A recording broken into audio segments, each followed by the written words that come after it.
Okay, so yeah, just a brief little SpaceChem session. I don't know. We'll see if I feel like doing a full play thing. I'm still like a bit fatigued for some reason. I don't know what it is. If it's the fact that I've been exercising more lately, or if it's the fact that I haven't exercised in the last 2 days, or probably I'm just not sleeping right. I don't know. We'll see how I feel at the end of all of this. Okay, I'll have a look at the new level if that's what you want. But first thing we're going to do is show off some of these. So yeah, I was messing around off stream with the tutorial stuff here and just kind of wanted to show it off. So yeah, you go to, or that's a, yeah, external video. So you go to like the very first stage right here. This one's pretty simple. So you remember the original solution is you just grab it and you drop it over here. Now, and these ones over here, because if you move this stuff, it'll be like, hey, put a thing there, and then it just gets in the way and it's annoying. So yeah, that's like the intended solution, but you can actually get the blue guy in on it to speed things up even more. Like you look, the red guy's gonna grab it, the blue guy's gonna wait for him, and then that's like as fast as he can possibly do it. And then this was the other revelation right there, is that rotation. Because before I had it where the red guy, or I don't even need to point with my finger, you can, actually, can you see my mouse cursor? Yeah, you can see my mouse cursor, that's good.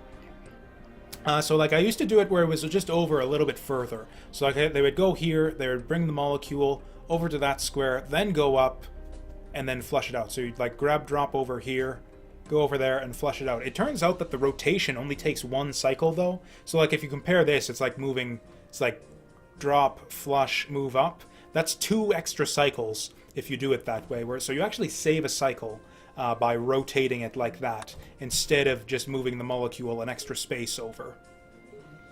So that's the way we were. I don't even think it's possible to get any faster than this on this level, at least without some crazy shenanigans that I'm not even sure how to do. I guess we'll see on the leaderboards in a second. Okay, so apparently there is a way to optimize it even further there. Save, like, I don't know, some number of cycles? I don't know, maybe it's hackers? I don't see how it's possible to get that any faster, though. Or actually, did you guys? Yeah, so that's, yeah, best solution I could think of, and best solution anyone I know could think of as well. So that's just a simple tutorial thing. This one here, and yeah, this, so I save a cycle by putting the start position here rather than there, but this shows off the solution. And again, it's the same basic idea, where you're just pulling it over. I just decided to have them converge rather than go along the same track just for no good reason. But yeah, this is literally the exact same solution right here. So yeah, we can just let that run. And sure enough, or it's actually even faster. I think that's just because of the way that it spawns in, though, because we have that starting point just a little bit closer.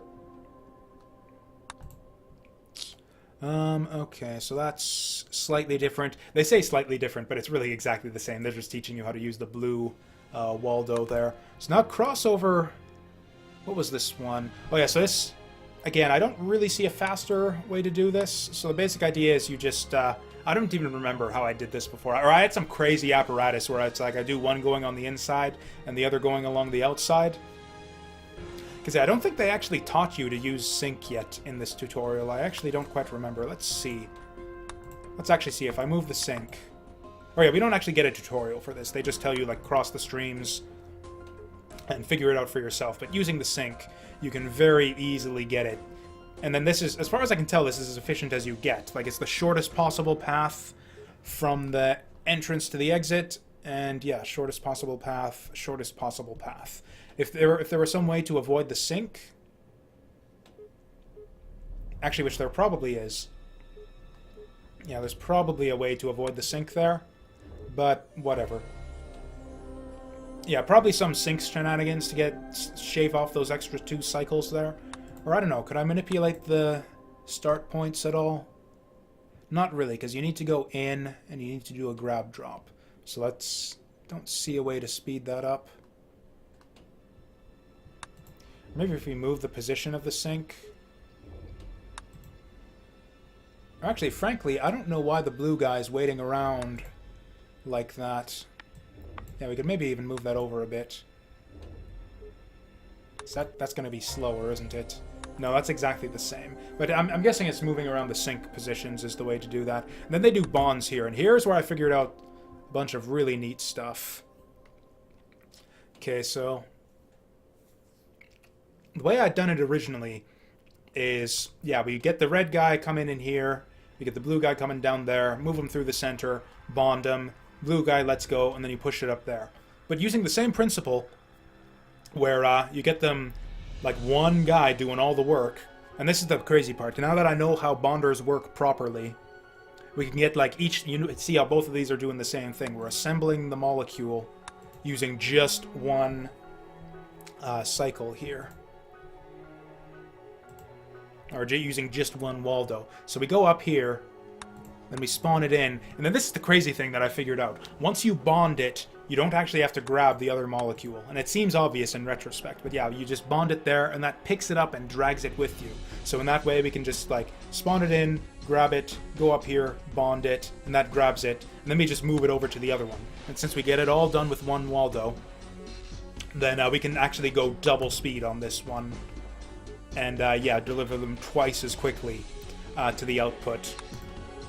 And yeah, there's quite a few, I think most of the other tutorials. And yeah, that's probably more or less the same solution that you got there as well, may as well.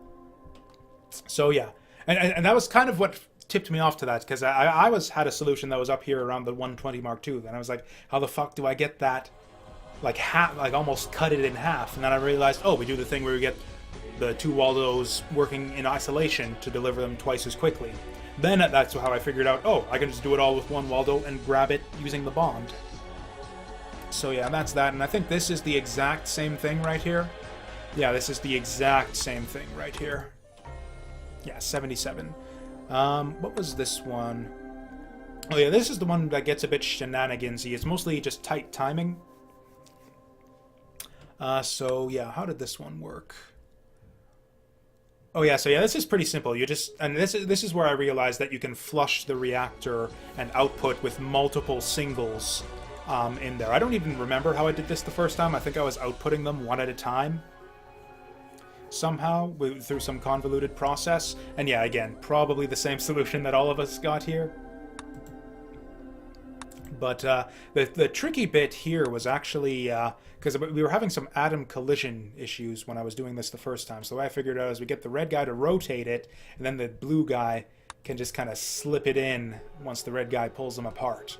That saved me like 1 or 2 cycles or something, which was pretty cool. I've also done some of the, like the World 1 post-tutorial ones too. But I can't remember. Yeah, this one, I think I've tightened up a fair bit. Actually, no, this was my original solution, wasn't it? Because, yeah, this is, like, hyper inefficient. I can just see this running now. This is, yeah, a really dumb way to do this. Yeah, this must have been the way that I did it the first time. Yeah, look at that. That's pathetic. So we'll tighten that up. I think, which one did I actually fix here? Because I actually fixed one of these, and it was at that point that I decided, oh, maybe I should be doing this on stream rather than doing a whole bunch of stuff off stream. Maybe it was this one. How efficient is this? Okay, yeah, and this is another one that seems to be running like almost as fast as possible, or at least as far as I can see. So yeah, basically the idea is, oh, I didn't even get to explain it. But yeah, it's a pretty simple one, where the idea is you gotta remove the double bond and then split them into here. So you grab it there, rotate it so that they're sitting on the edges there, and then you just output them both at once. And then, yeah, I noticed there was another one where you had like the exact same time as well. But yeah, and again, you can do the thing where you get the 2 Waldos to do all of the work on their own to, yeah, deliver them twice as fast.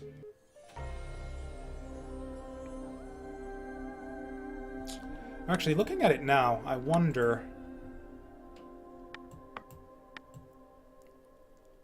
No, because as soon as we get the second one unbonded, then that's gonna leave it there. So yeah, we do have to do the output here and here. Why do I do a grab drop there?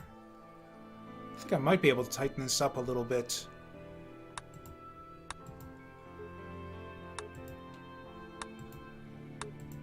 Yeah, the blue guy drops it there. Or rather, why does the red guy drop it there? I guess this doesn't matter, because we're outputting the second one at the same spot no matter what, so it really makes no difference. For some reason, I had the blue guy drop then out, rather than out then... But yeah, it doesn't really matter. So that's that one. Did I do anything with the pipeline, guys? This one, I don't think it was possible to speed it up. You're just, yeah, putting them out to the reactors. This one... Did I fix this one at all? Oh yeah, this is super inefficient, I can tell already. Yeah, I didn't fix this one up at all. Yeah, that one we can probably improve. This one used the same... Whoops. Oh yeah, and then this was one of our, yeah, our old designs for, yeah, working with the single molecules when we need the double. So yeah, this one we could probably clean up a whole bunch as well. Yeah, hyper inefficient solution there. So I think maybe what I want to do is just quickly clean up some of my old solutions for this first world here, just to see if we can learn anything. But yeah, before that, as requested, we will have a look at this newest level here, which is an introduction to sensing. And yeah, I closed out of the tutorial the first time around, so we're going to have to read this. Sensors detect the element of the atom over them. Branch sense atom instruction redirects Waldo's when the atom over the sensor matches the instruction's trigger element.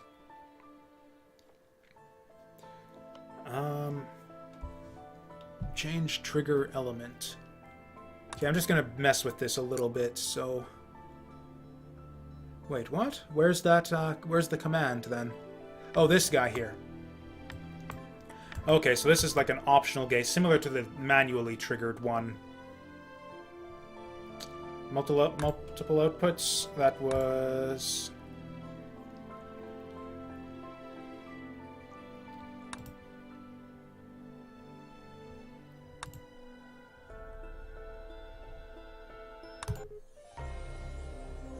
Ha! Bastard! Okay. Okay, so how do we do that? This doesn't seem... Okay, we could get that blue guy coming in a bit closer behind, maybe? Except I don't think we can, though. Then we'll have a collision. Yeah. Unless we rotate early. That would actually probably do it. Ah, no. So we get the blue guy to rotate as well. Does that help us at all? Nope. If we get it, oh, what if we get them to rotate it the other way? And also, does this even fucking help us? I'm not using any sinks on this puzzle. Oh, no, that's not gonna work. That's not gonna work.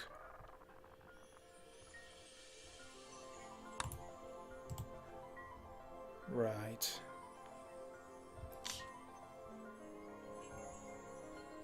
Now this is the thing I hate. Okay, let's just undo. Undo, undo, undo, undo.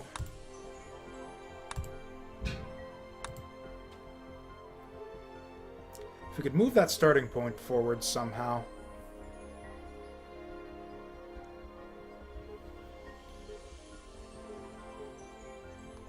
Either that or move the outputs forward somehow. Which I don't see as possible, because we got to do a bond here. We got to do a grab, drop, out, out. In whatever order we do it, it's still the same. Like, the way to solve the way to go one cycle faster is typically to output sooner or to start sooner. This guy's clearly starting as fast as we can, so we need to move this guy forward one space somehow. That's going to cause a collision.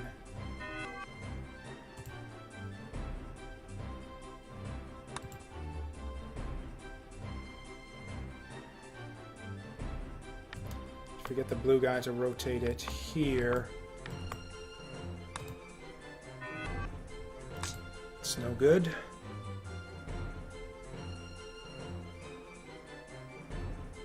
Oh, what if... Okay.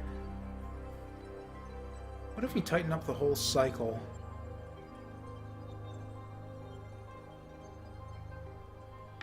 Again, I wish I could save my old solution here, but what if we did it something like this? Then move these guys up here.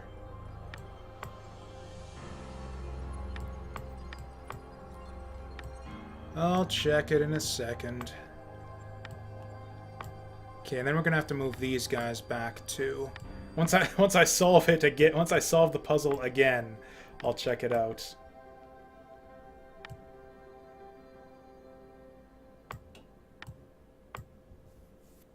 Is this even faster? Okay, we aren't using sinks, so we obviously bond it here. I think this works out to exactly the same. Yeah, I think this is actually the exact same size as our other one. Or is it? Grab, drop.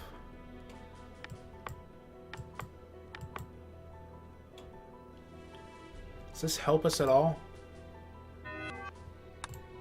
Okay, but we can't move that starting point the way I'd like to. Let's just see if this works. Oh, did we fail the unbonding? Oh, you know what? Yeah, it needs to be like this, not like that.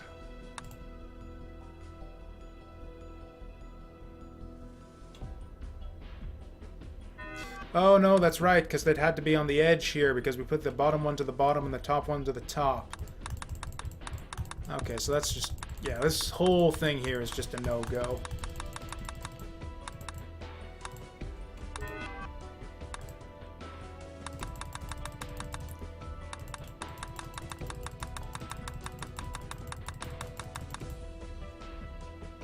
Oh, wow, this actually remembers my... I just undid it, like, all the way to my previous session. I didn't realize that it, like, would undo things that quickly. Fuck me. Can I redo? Not anymore. Not now that I've moved it. Fuck. Okay, let's just solve the whole shit again, then. This is really fucking annoying, though. Okay, how did this work?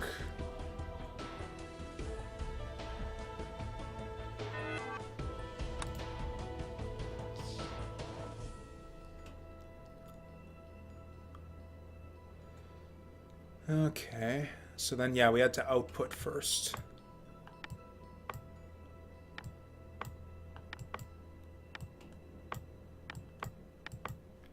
Something like this, I think, was the solution we had. Fuck.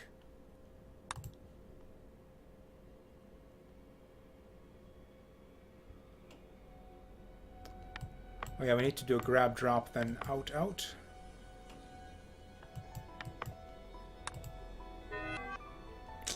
Oh, I forget how we did this. Or no, this was... I think this is slower. I think we have a wider... Okay, no, we got it back to approximately the same as what we had before. And yeah, there's the 75 right there. Where is multiple outputs? Oh, there it is. Oh, 74, so yeah, it didn't actually show it up properly the first time. Okay. Anyways, that's good enough for that. Let's see if we can... Okay, anyways, I was checking out that introduction to sensors here. You know what, maybe this is easy enough. So, okay, we got a sensor here, and we can determine... Okay, so then we drop something on the sensor, and it's like, okay, if this is on the sensor, activate this gate. So it's like the other one we had before, where it's like a gate that, or it's a redirect that only triggers if the switch is flipped. And in this case, the switch is flipped by this guy here. This is really interesting. Although with that said, I don't think how the I don't see how the sensor helps us here. Oh, I actually don't get it. Because, yeah, if we do an in here... Why didn't it bring in neon? Like, it says it's bringing in argon and neon on the same space.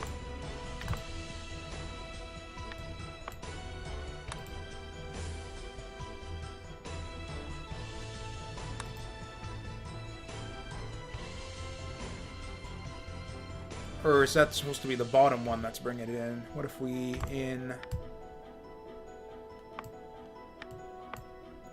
What if we in here? Yeah, nothing's coming in there. Okay, I need to read the rest of the tutorial. Sensors allow reactors to process inputs that may contain different compounds. This atmosphere produces oxygen and nitrogen molecules in a 3-to-1 ratio.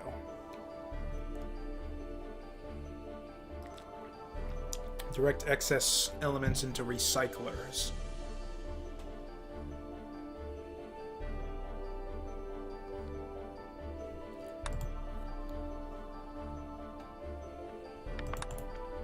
Do I, like, flip a setting here or something?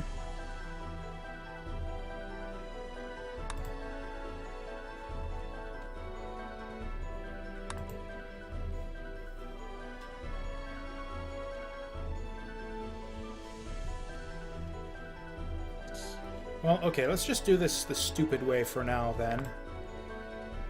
Okay, what if the blue guy triggers alpha?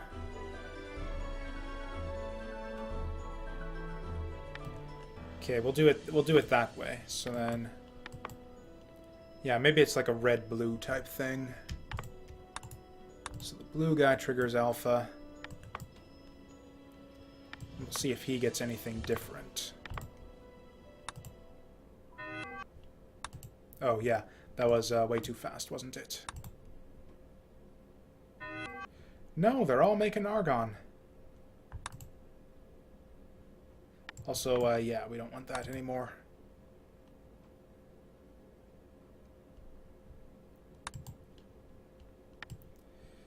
Okay, what if we drop some argon here? Let's mess around with this sensor thing.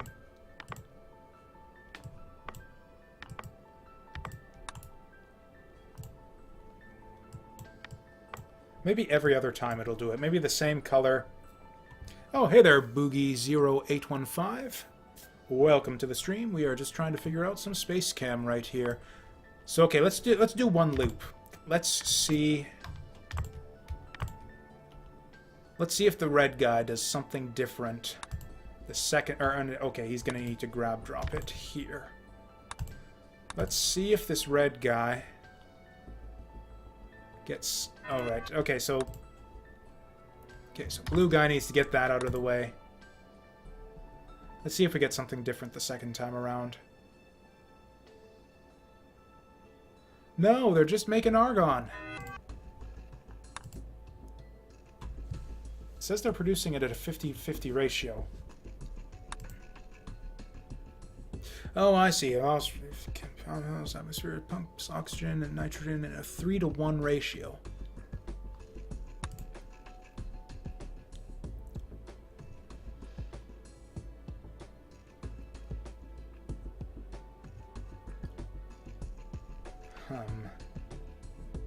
Was not expecting this to be like the puzzle right here.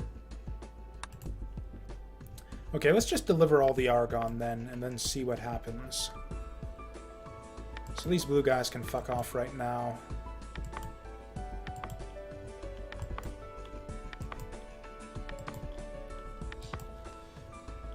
And okay, so this guy's gonna grab the shit. He's gonna... Actually, instead of doing the grab drop there, we'll fork it here. And then we'll put a sensor here. So this is like the basic idea of the solution, I think, which is where we put the sensor here. Then if it is argon, then we go to the bottom there. Then, yeah, we drop it, flush it, and then that's that. Whereas if it's not argon, then we go up top, drop it. Actually, we could even... Okay, what if we get them on top of it? Drop it, flush it.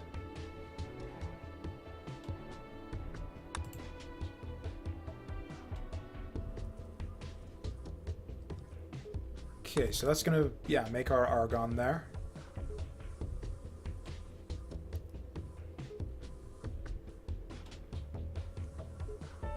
Oh shit, it's working!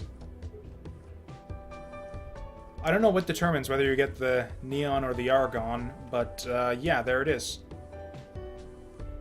Is it just random, or is there a cycle to this? Okay, argon, neon.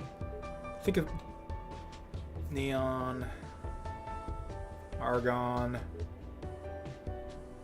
argon, neon, argon, neon. It seems like it's just random. Whatever, we can speed this up and get it finished. Okay, but we're only using the one Waldo there, so we could speed that up significantly by just getting the blue guy to do pretty much the exact same thing.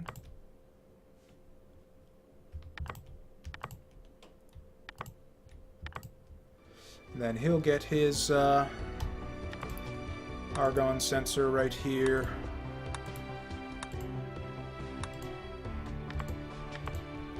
It's probably not the tightest cycle that we could possibly do, but it's good enough to get a good enough solution. So we do an in alpha, and yeah, I would not have thought to like do a solution like this unless I had gone back and tightened up those previous puzzles. Oops, that's wrong. F is the out one. So we go outside, out W, grab, drop, and I think that's it. Let's just see how this works.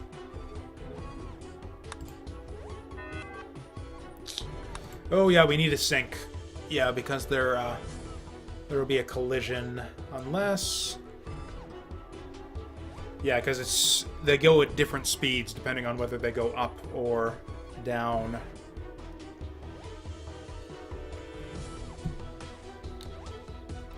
I mean, okay, so this is 1, 2, 3 to get here. This is 1, 2, 3, 4 to get here. Yeah, so there's no 1, 2, 3, 4, 5. Yeah, so there's no easy way to just extend it by 1 either.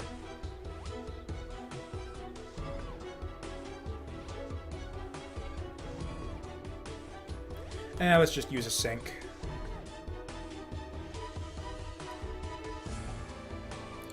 So how would we do that? Yeah, we'll just make sure that, yeah, the blue guy's gonna wait his turn here. Then the red guy... I think that's the timing we want on it. Maybe that's a bit slow. Yeah, that'll do. It's probably not super efficient, but it'll be good enough for now, like I said.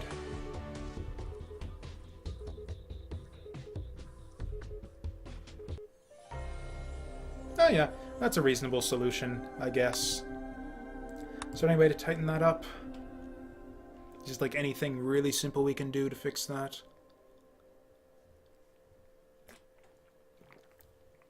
I mean, if the order they come out really is random, then...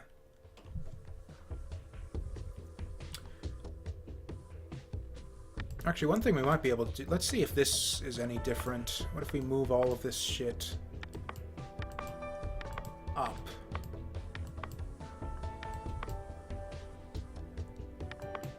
Get the sensor here.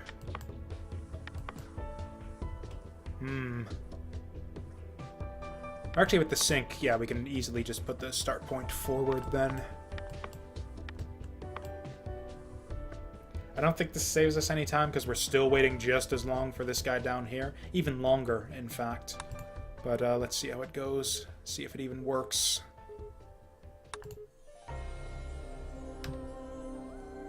Oh, hey, that actually is 3 cycles faster somehow. Is there any way to do it even faster? What if we had them working together? I don't see any way to get them working together efficiently for this. Not if we're only manipulating one.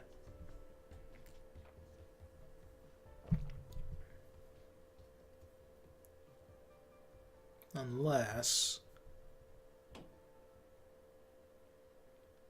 Yeah, we definitely want to do the double double Waldo strat here just to be able to deliver them twice as fast. Or what if we did it with a single Waldo twice as efficiently? Okay, where's our time loss? Probably that sink is the biggest time loss there, and also this little rerouting bit for the lower path.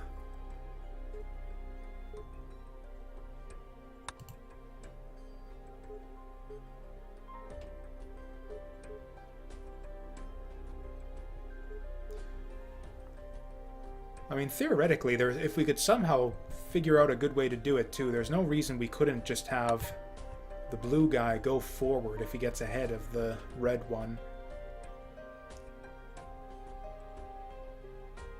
What if we reversed the sync points?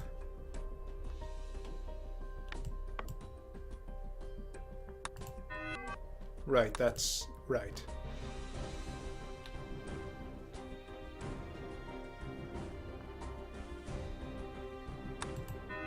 Yeah, right. Right.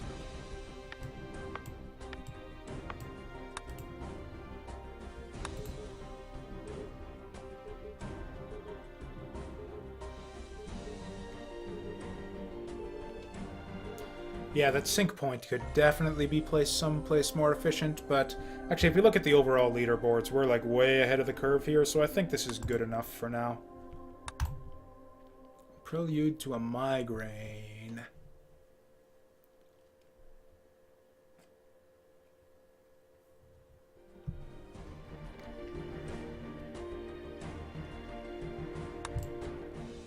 Okay, so we need to get the oxygen over here. Oh yeah, actually we get... Whoa. Whoa.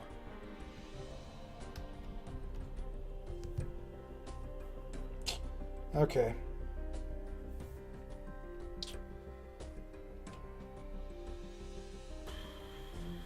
Does the sensor help us here? Can we get it to sense like a bonded oxygen? I don't see how the sensor helps us here. Oh, you know what? Yeah, if there's oxygen on it. You know what? I think I've actually got this, kind of.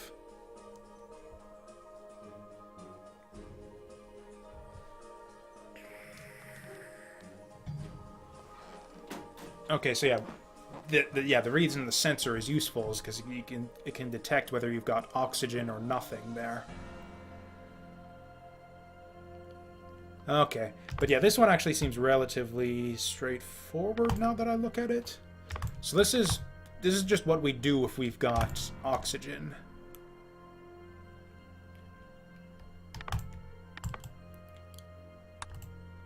And we didn't get oxygen, we got the double O. We're probably going to want to rotate that.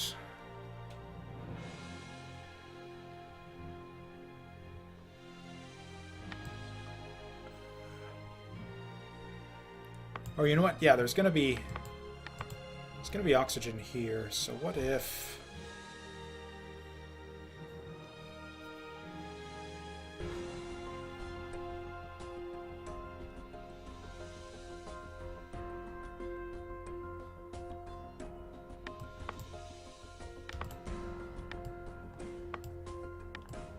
Okay, we'll get our sensor... Oh, except we can't... Or, yeah, we'll put our sensor here. Oh, except we can't actually get it on top of the grab drop. What if we come at it from the other direction, though? So we go from this direction.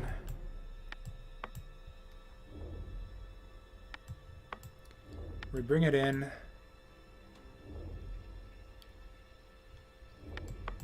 Okay, we go up. We bring it in.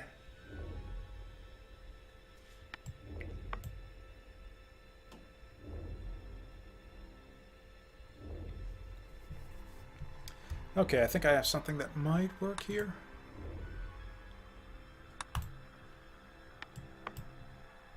So we grab it there. Then what we do is we'll reroute it if the sensor detects detects oxygen. So like if there's oxygen here, but it's only a single molecule, then he'll just move on, and then we're done.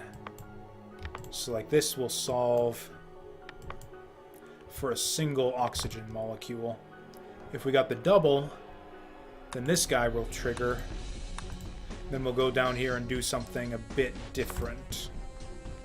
In fact, I think it's a bit tighter if we go up and do something a bit different.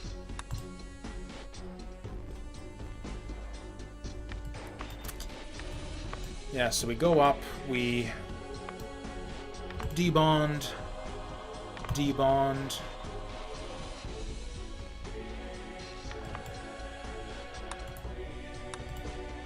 Because, yeah, we're grabbing it by the closest one, so this should work. And then I'll finish it there, and then, yeah, we just do the same thing. And then, yeah, grab, drop here, and then flush it out. Let's see if that works. Okay, so he brings it in. Yep, flips the gate, remove the bond, drop it, flush it. Then if we get a single, it'll ignore the gate.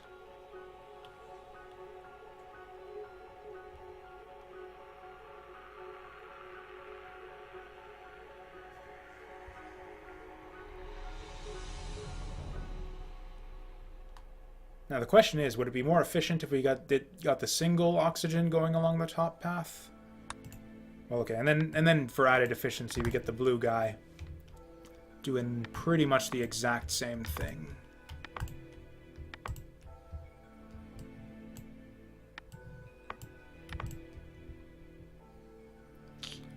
Then we get the oxygen switch going up. Debond, debond.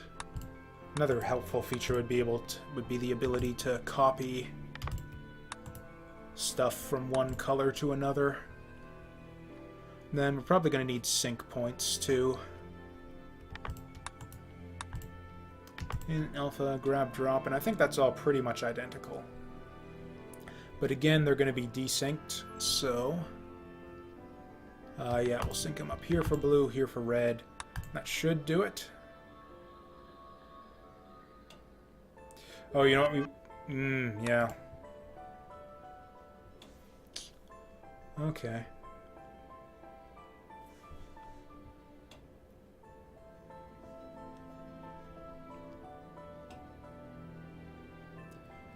What if we get the blue guy to rotate his first?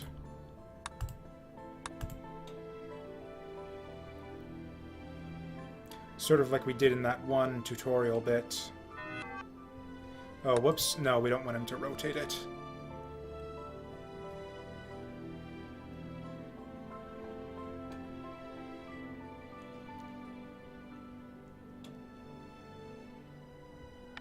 Yeah, that's not going to work.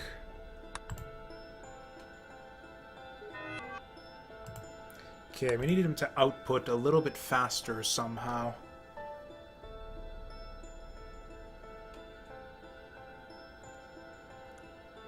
Either that or we just debond a little bit faster.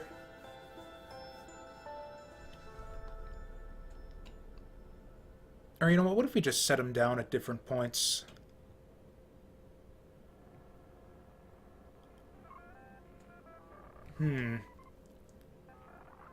Or we could do another sync. It's kind of the cheater's way out, but... Or no, we do it the other way.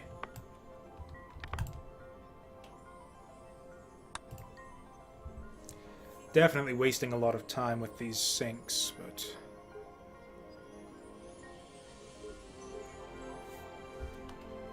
Okay, so this should solve it. Oh no, we're gonna need another sync here for the blue guy.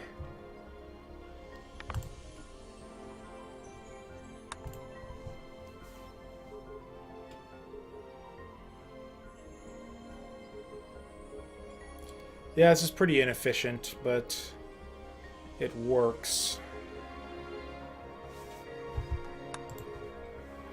Okay, so that should solve the shit, at least. And hey, you know what? We're still kind of ahead of the curve here.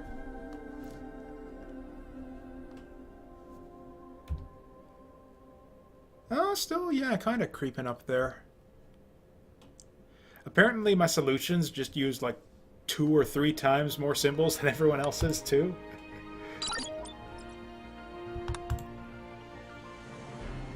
I don't know, it looks elegant, I think. Whatever. Random oxides.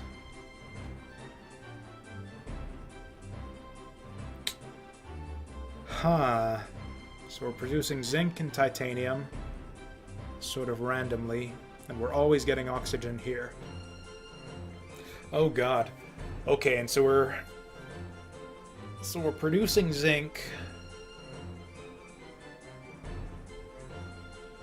Actually, no, that's about right. Yeah, we're producing zinc about half as much zinc and titanium as we're producing oxygen.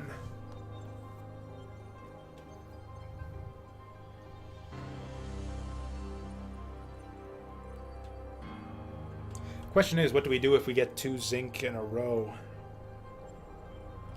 I feel like I want another sensor for this.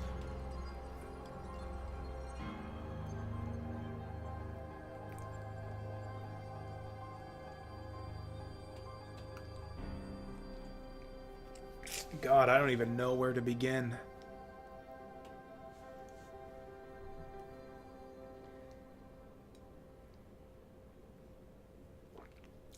Okay. Sensor... Or you know what, we could use the same sensor for different triggers. So like we put something here, and then depending on whether it's titanium or zinc... Oh, I see. So, okay, that makes sense. So then the leaderboards aren't actually all the same solution. So yeah, Ruik didn't necessarily get 159 cycles with 12 yeah, with 4... No, what is this? Yeah, with 11s, didn't necessarily get 174 with 11 symbols, although you very well might have. 174 is a bit high.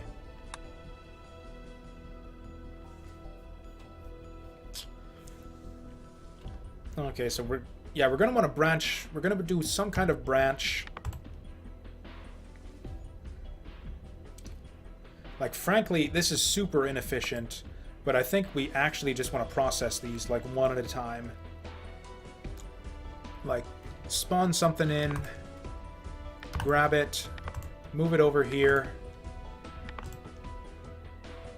Like, yeah, yeah, something like this, and it doesn't matter how tight this loop is, because we're going to be waiting a long time for the next molecule. And then we're going to want to do one of 2 different things, depending on what blue drops off here. Then, yeah, we're going to have a sink.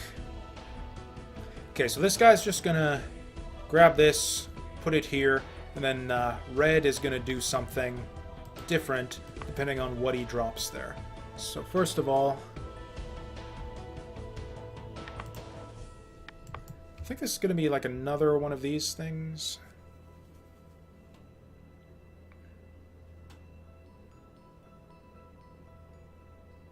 Although actually, for added efficiency, we could get the blue guy to help him out once he's done.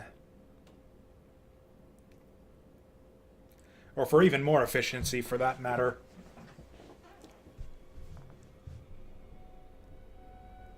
Yeah, it doesn't really make any sense for this blue guy to be sitting around doing nothing, does it? So yeah, we actually... Yeah, we can have him go through and even just get us some more oxygen and help out the red guy.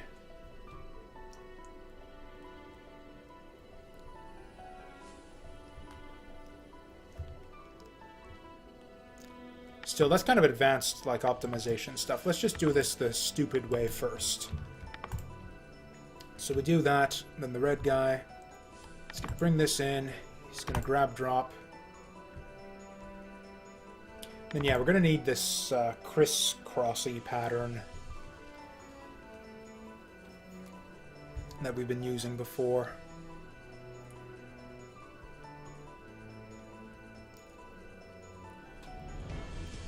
Oh, this is fucked up too. How do we bond it when it's on the sensor? Because, yeah, the bonder can't go over top of the sensor.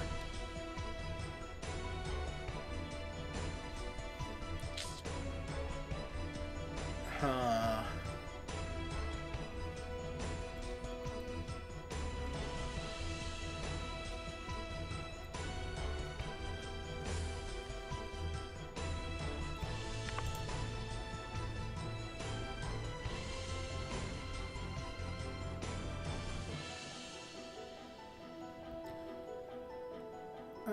Hmm.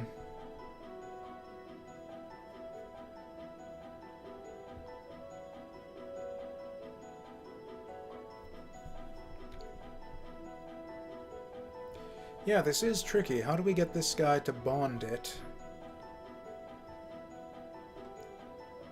You know what? It doesn't even really matter. We're always going to want to double bond, no matter what it is. Like, we'll want at least one double bond, no matter what. So let's get all this synced up. So now it's kind of symmetrical.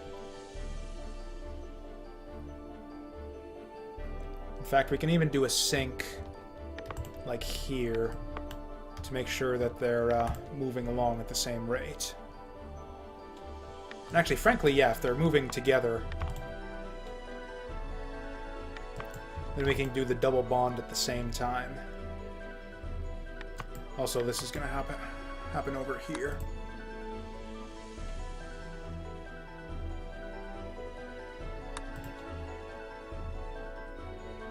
Or you know what? Yeah, this is actually symmetrical.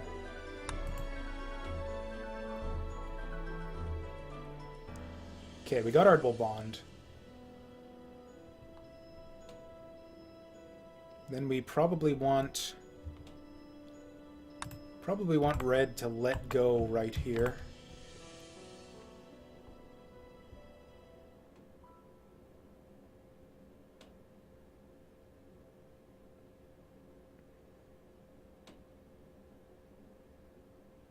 Oh boy, this is going to get messy.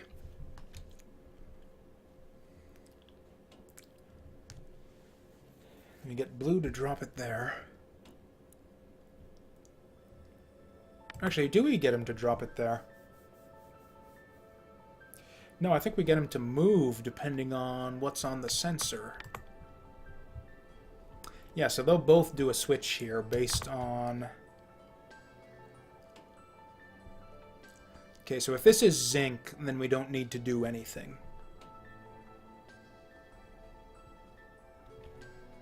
So yeah, the default behavior will be to... okay, actually, let's just... Okay, so we're getting titanium first.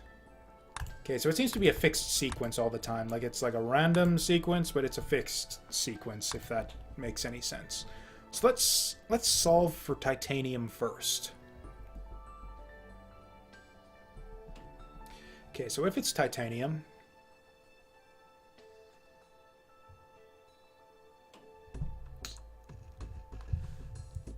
If it's titanium, then let's go down. It's titanium, we'll go down, and then around. And if it's not titanium, okay, if titanium, go down, otherwise go down here. Yeah, so if it's not titanium, then he just goes here. Then he'll drop it off here and flush it here. And then that'll be the end of it. That's, yeah, really simple.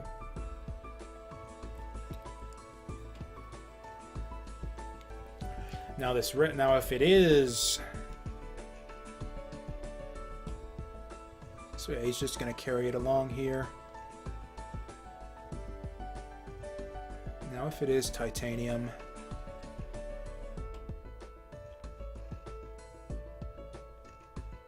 Which it is, so we can actually test that out. Alright, and we want this to trigger based on titanium. So if it's not titanium, then yeah, they just go around in a kind of semi-symmetrical loop. I guess it is slightly asymmetric, but... Whereas if it's titanium, and he goes here, spawns in another one, then they move through and they do the bonding thing again. Grab it. Or in fact, we don't even need like a second thing here, do we? We can just get him to go down and follow the same path.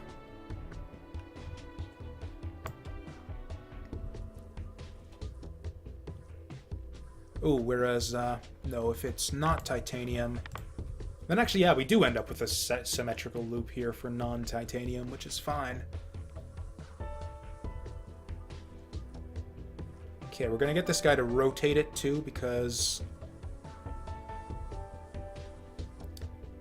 yeah, just rotate it, like, right here.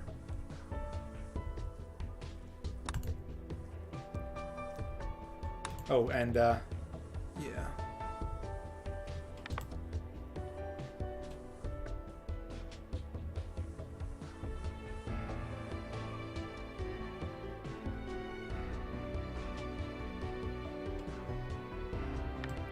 Okay, but just do this a bit differently. Because, yeah, I've realized I fucked this up a little bit. I don't really need this sink anymore.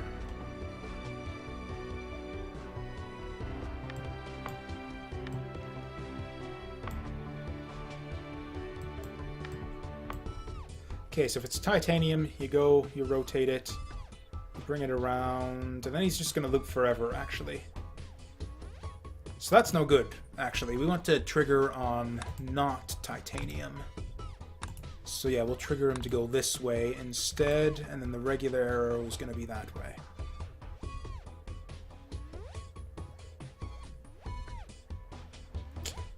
Although this is still an infinite loop, isn't it?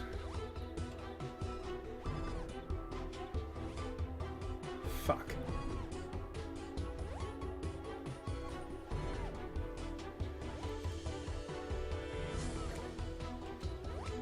Okay, how do we get this to not loop forever?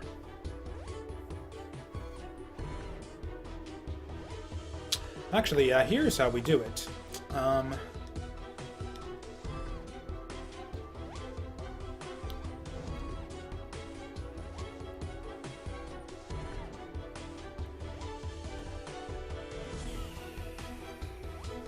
Okay, let's see what's going on here.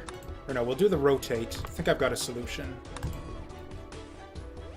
So we're going to move this along, unbond it, then he's going to... Whoops, ah, man.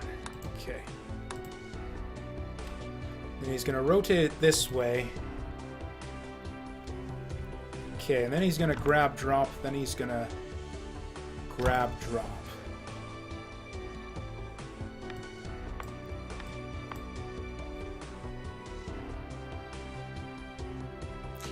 Then we're bonding it wrong that way. Shit.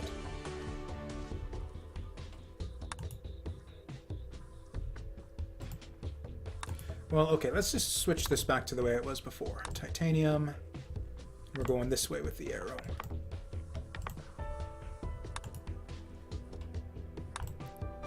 Yeah, if titanium, go down here.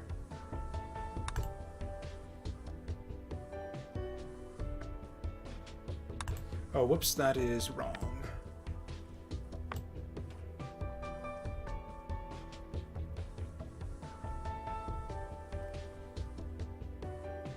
Then if not titanium...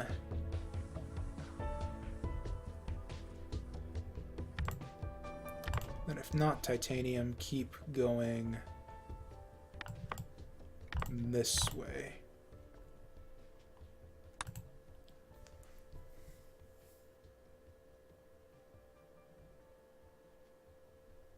Okay, we're grabbing it by the oxygen. That's the wrong thing, though. So how do we get it to bond to the right thing the next time around?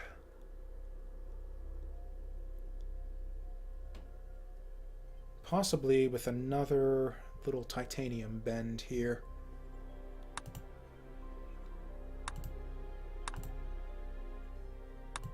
Okay, so this is the situation going in.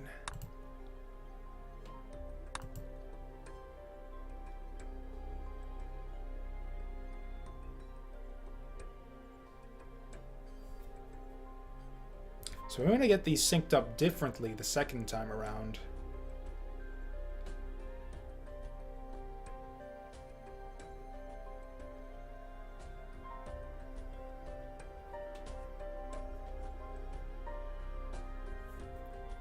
Yeah, so we want this to actually sync over there on the second loop. Assuming we even do it this way.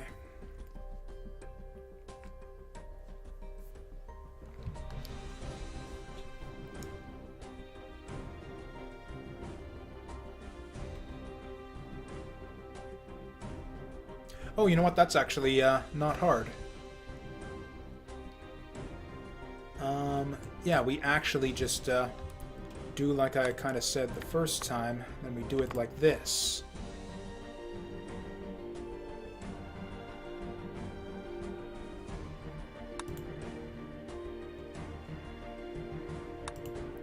So now he's waiting on this guy.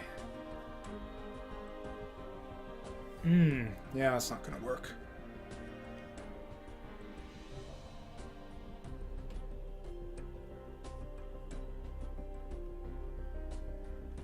Yeah, they're still synced on the same spot, though.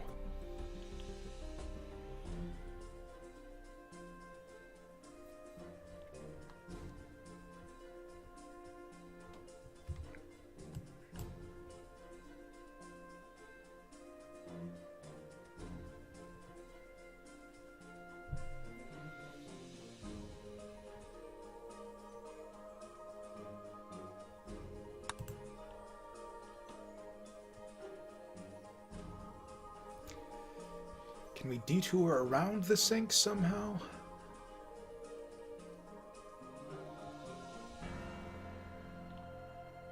Okay, what if we sink here the first time?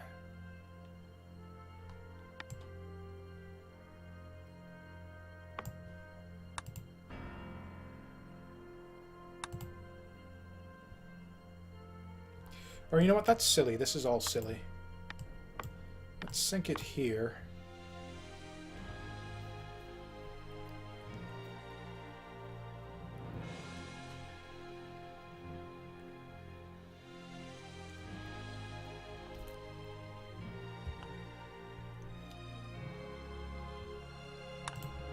This isn't working.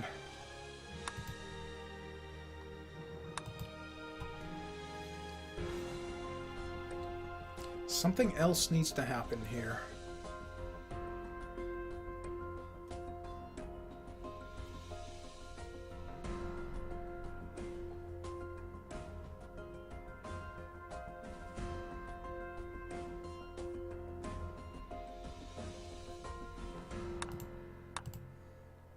Yeah, max bonds.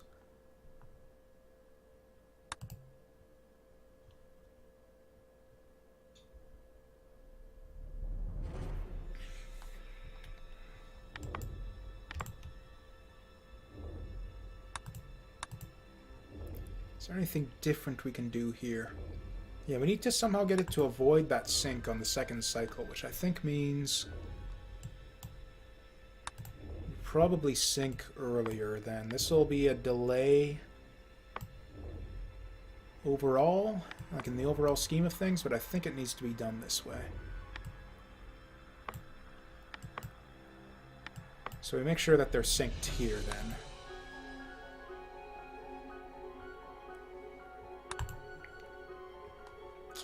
Then we want the oxygen to be further along, so then we do the second sync here.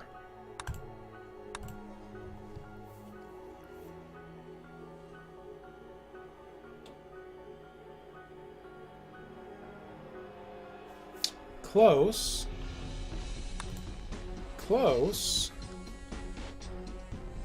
We're getting an extra bond where we don't want it.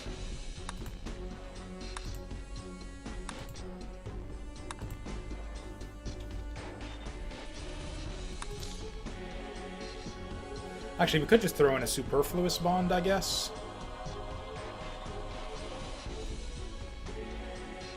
Oh, it has to be double bonded, too. Shit.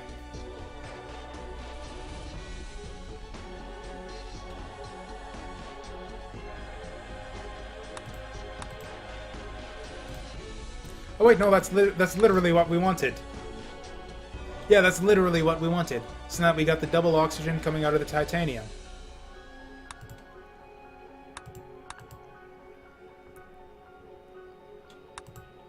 Okay, and now that yeah, since we got it grabbing the oxygen, it's not going to reroute here because it's oxygen on the center when we cross there.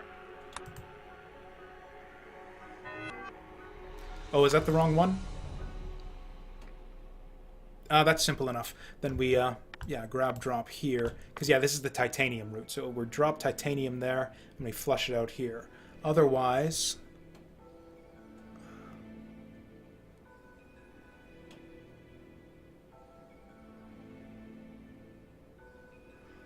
Oh, no.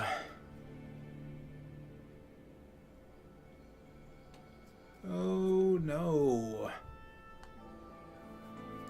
Yeah, we don't actually have a way to divert it if we get zinc in, though.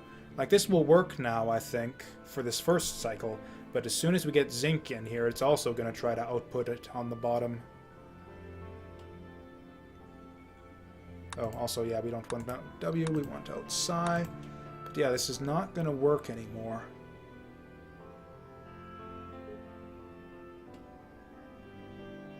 Okay, they're giving us titanium again. Oh, wow, this is fucked. Okay, what went wrong there? Okay, we're not even close then. Or I think we need to sync before the start.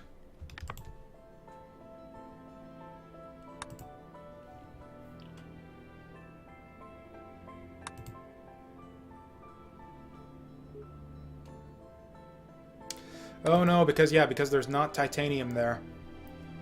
He's just gonna keep on churning them in.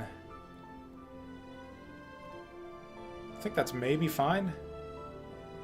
No, it's not.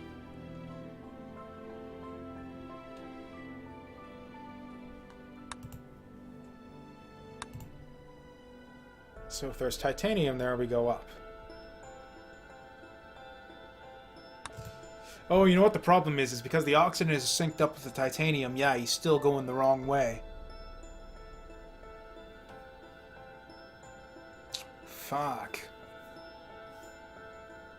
Yeah, the red guy's still synced up with this one. Like, we're done with this titanium now, so we don't want this guy going along this branch anymore.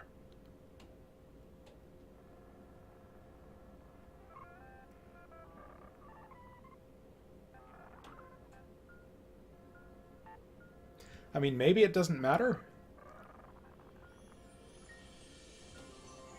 Like, maybe we don't branch this guy at all.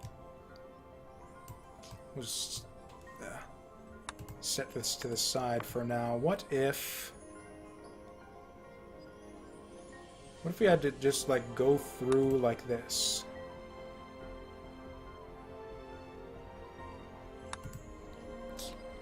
So actually... let's sync this up so that this guy's always... no. Yeah, it does need to be this way, doesn't it?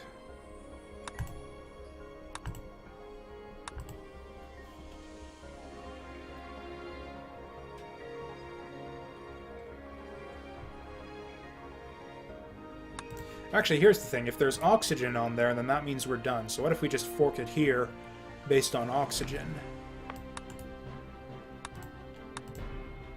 Okay, maybe that'll do it.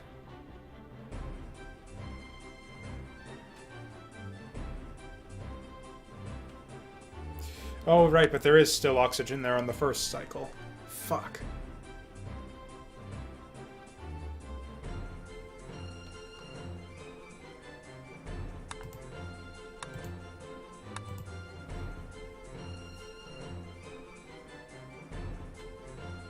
Let's just rotate it early then.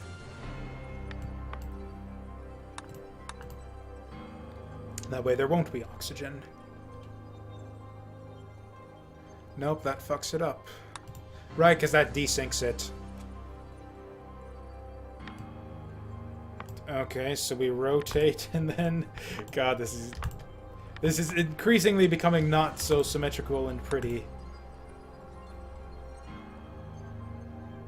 Bond it, rotate it, sink it, go. Okay.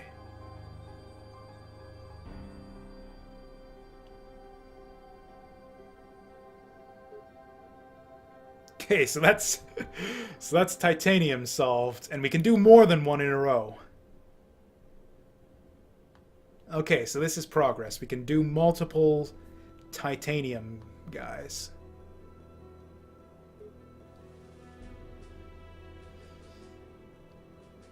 Cool. If it just keeps giving us titanium, then we'll have the puzzle solved. But no, because we still need that zinc eventually. Here it goes. What happens? And this is annoying because now I can't test for zinc without waiting for 3 cycles of titanium. So that's going to bond it just like how we want. And then it's going to output it in the wrong thing.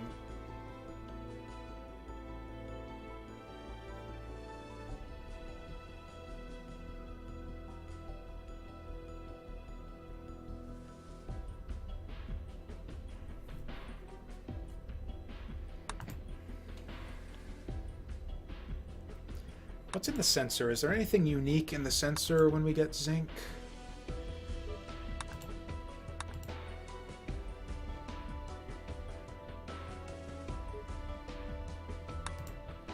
Okay, we get zinc. What's in the sensor? It's oxygen.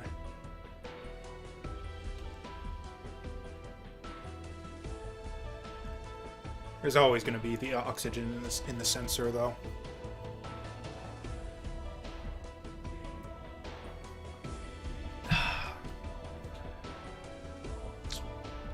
Right, so how do we branch this so that it drops it? Yeah, we can't have this nexus point like this.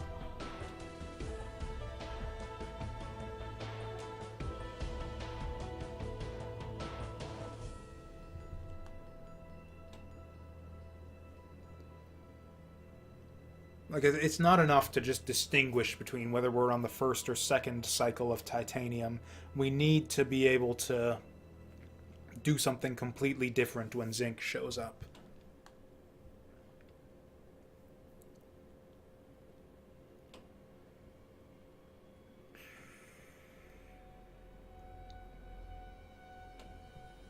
So, okay. So we need to do our titanium a little bit differently.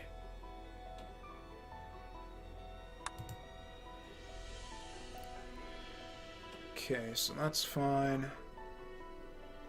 No oxygen on the point, which means we're on the second cycle, or we're on the first cycle of titanium.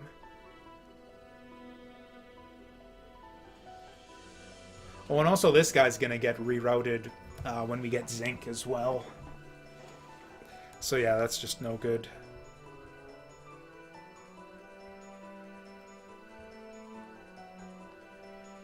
Actually, no, I don't think that's true.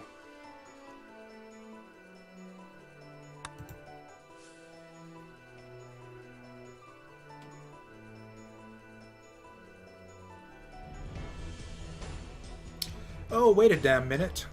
What if we bond it here? And we rotate it differently. So in that case, we would rotate...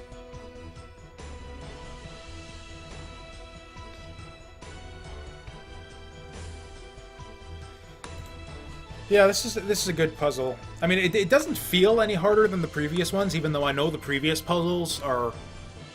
Like, I had about this much difficulty with the other puzzles. It's just now that I understand the basic mechanisms a bit better, they seem easy in retrospect. Right, and then we want to bond right here.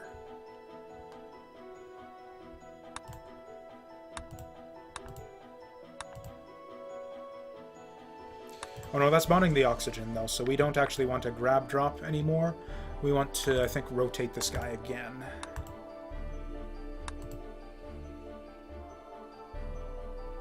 Okay, so yeah, we actually don't want to grab drop at all. We want to keep it holding on to that titanium. Or except we still want to rotate it, you know, yeah. Bond it. Sync up. Rotate it. Sync it so that they're paired up. Bond that guy. Oh, we're gonna... Oh, it doesn't matter.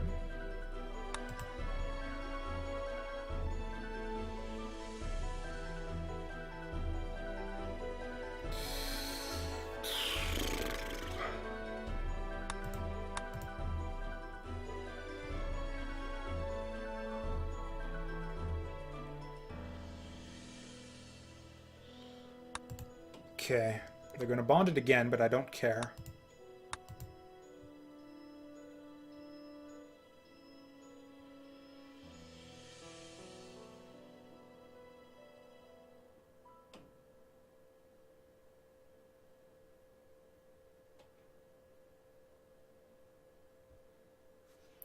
This is going to get a bit messy here. So if he's bringing oxygen in here, then I want to branch it off.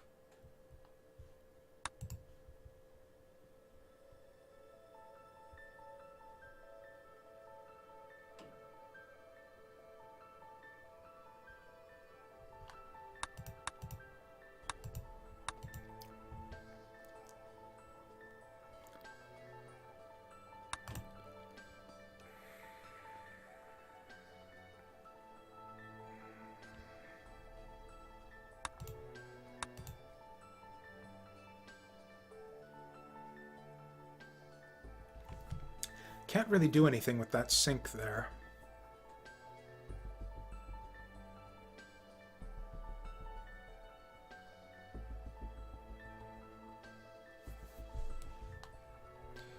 What if we just rotate it early? Okay. What if we move all this shit over a bit? Okay, so this is the situation right here. I want to be able to do something different here if oxygen is there, because if there's oxygen on the sensor when we're here, that means that we're on the second cycle of titanium. So I want to branch it off. The problem is we need this synced up for our red guy to... also for the red guy's sensor to work correctly. So I think what we do then is we just move all of this shit over and do the sync a little bit early.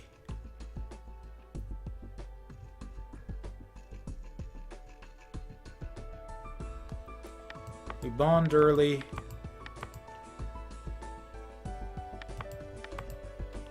We sync early. And if some bullshit... Actually, yeah, this is... Yeah, so then we go over here. It's going to be like that. So then we drop it. Flush it. It's the wrong one. This might work. Or it's not hydrogen, though. We want oxygen. Okay, let's watch the whole thing play out. Oh, it didn't hit the titanium gate. We synced too late there.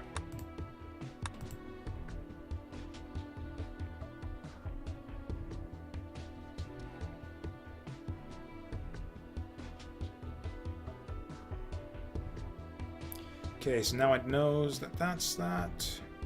Output again, but we don't care. Okay, I think this might be a solution.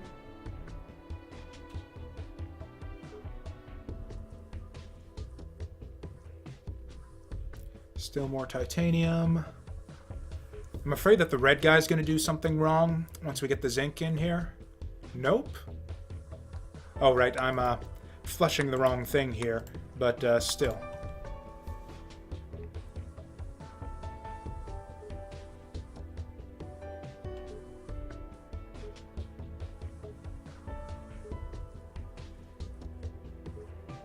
We could even save ourselves some time here.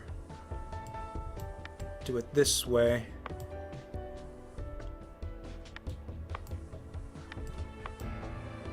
And then we'll just flush it like once it gets here.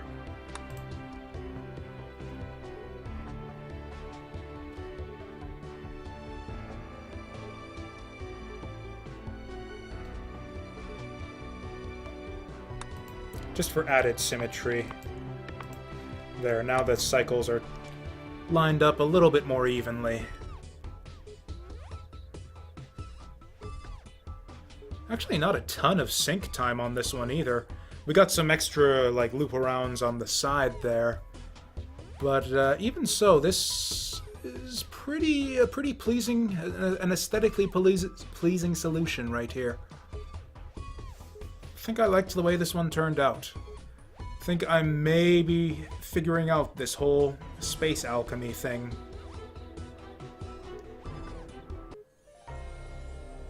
Aw, man. And then you guys have to go and make me feel bad about it. Still, that's reasonable. Let's look at the leaderboards. And yeah, we're sort of a little bit ahead of the curve there.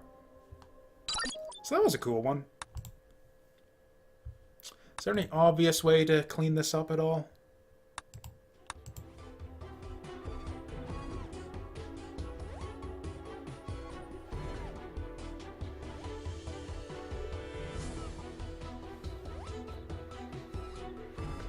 Okay.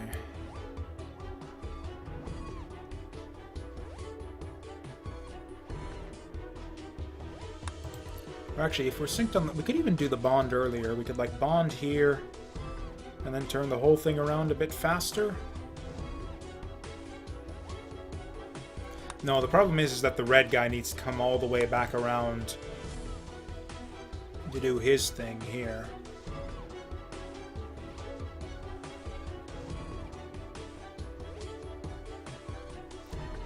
Like, they're very symmetrical, but they're not, in themselves, very efficient.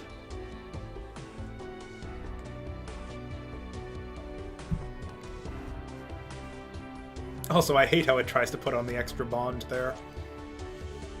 I mean, it's fine, it's just...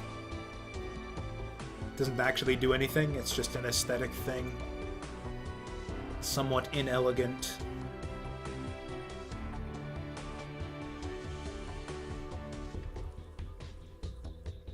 The rotate there is no longer necessary, is it, once we've got the double bonded guy?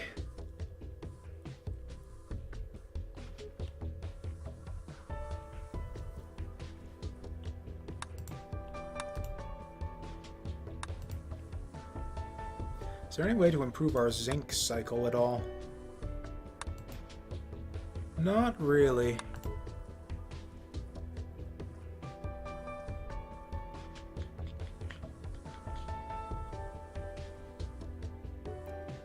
The thing is, I don't think, weirdly enough, I'm not sure that, like, the most crazy efficient solutions in this game are always going to necessarily be the most elegant looking. Like, this runs very cleanly. It's synced up nicely. There's a few extra bits there, like we don't need that rotate anymore. We try to put on the extra bond that we don't need.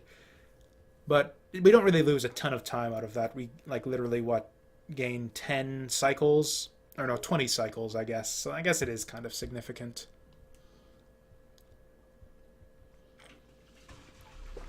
But yeah, it's clean, it's, like, obvious to read when you look at it. Whereas I think you could get some crazy complicated solutions that are, like, very convoluted and tangled up. That's the thing, is I think you need to entangle your lines a lot, like, over top of each other a lot more to get the most efficient solutions, just because space is actually a factor.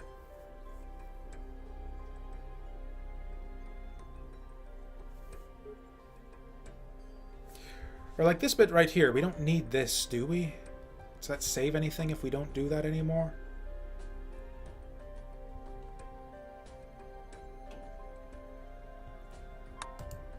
Or that's right, we need to avoid that oxygen guy.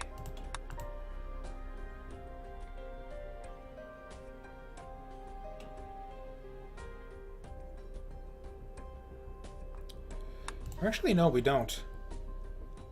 Although it doesn't matter since the red guy's waiting for the blue guy anyways, but I'm just kind of curious.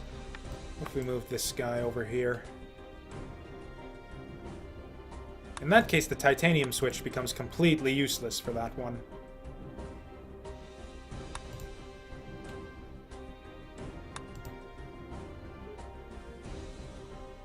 Okay, yeah, we do need that there to, yeah, to avoid the oxygen triggering the thing here.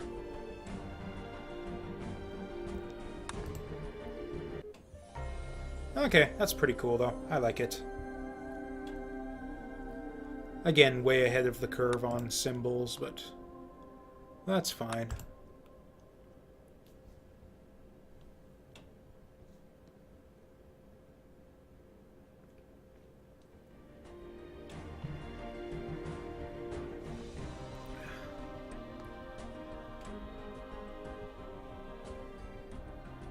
Huh. Man, we got a lot of story left, too. Or I guess we got a lot of levels left. Like, what are we at? 2, 3, 4. 4 of 10? 5, 6, 7, 8, 9. Although this is kind of the tutorial land here, so it's really more like 3 of 8. So yeah, we're not even halfway in, and the puzzles are getting more and more complicated, so... Okay, so we're 3 reactors. These are sensor reactors. Okay, so it's got full bonding capability. And... Wait, is that it?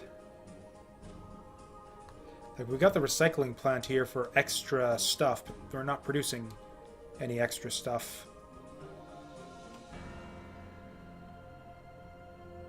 Could we not just do this in one factory?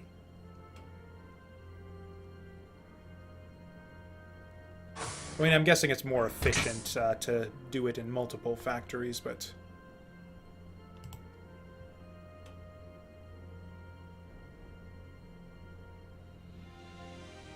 Yeah, we don't actually need to recycle anything here, so...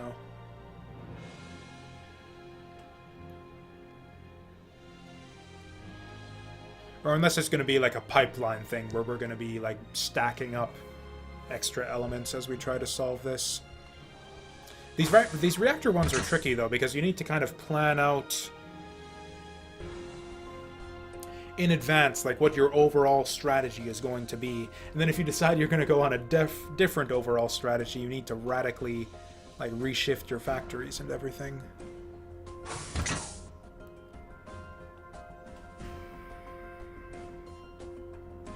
Oh, I see. I thought this looked easy all of a sudden because it's like, oh, it's like we're producing everything we need. But no, this is... Yeah, 2575. I see the trickery here. I thought it was just... I don't know why I thought it would be like that. Just like nitrogen on top, oxygen on the bottom. No, of course it's not that easy.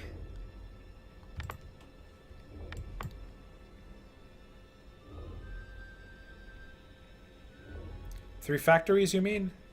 Yeah, that's kind of what I'm thinking, too. So I see what the recycling thing is for, then. It's like you basically dump your extra oxygen. It's like probably based on a sensor. It's like we sit nitrogen on this sensor, and then if we get... Or set... Yeah, sit something on the sensor to know that we're waiting on nitrogen. And then just while that sensor is active, we dump off all of our extra oxygen.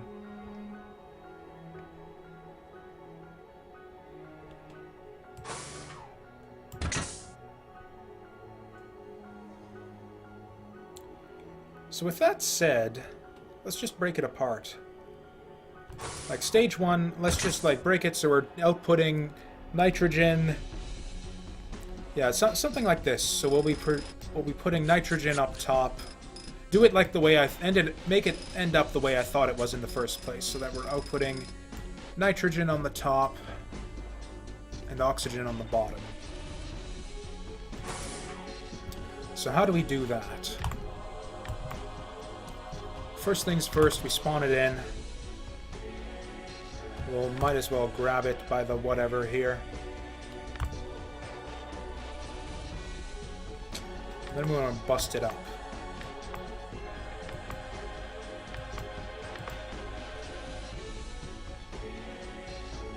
Ooh, triple bonded though.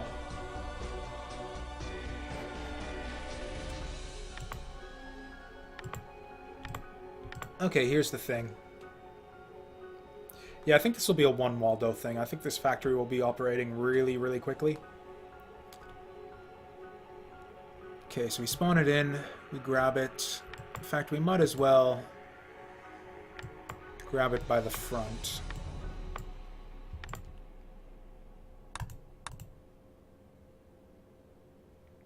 Waiting. Oh, right. Yeah, we're so used to it spawning up top. Yeah, we want it in the bottom. Yeah, so blue guy. Right, so we're going to bring it in. We're going to grab it. We're going to put it up.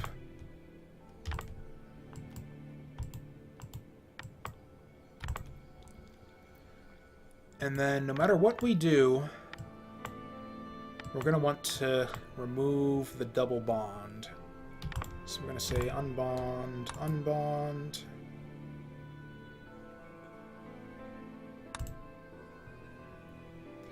Then if we've got oxygen,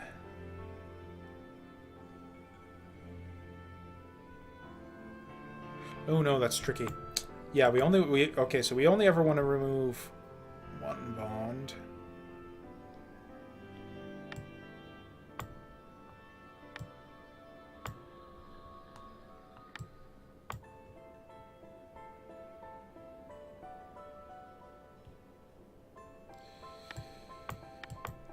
Okay, what if we...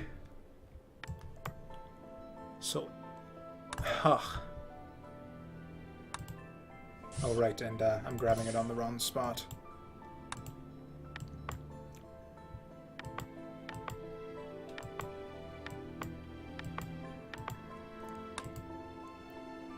Okay, so that's the situation.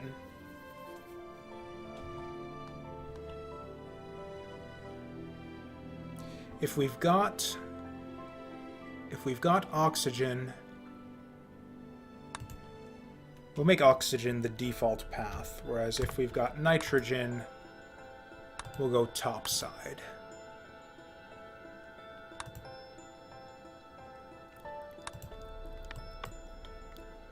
We'll rotate him if he's oxygen. Okay, so that clears one bond.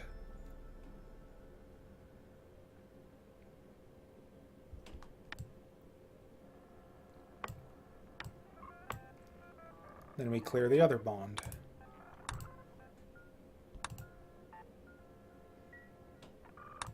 Oh no, that's not how we want to do it.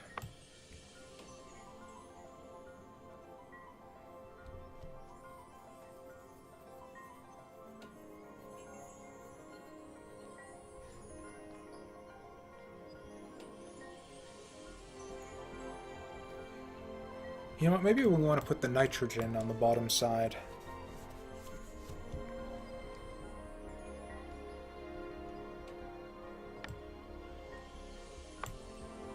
Yeah, because we'll be producing excess oxygen.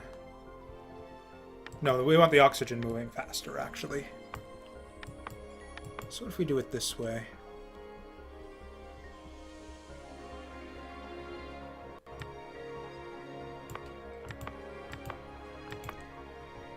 Yeah, we'll go oxygen bottom side.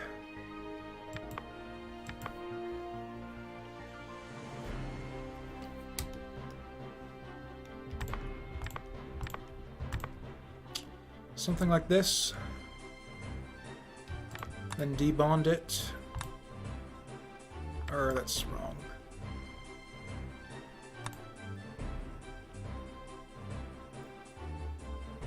Right, and then rotate it. Right. Then rotate it like left or something, going this way. Oh no, except we wanted the oxygen bottom side.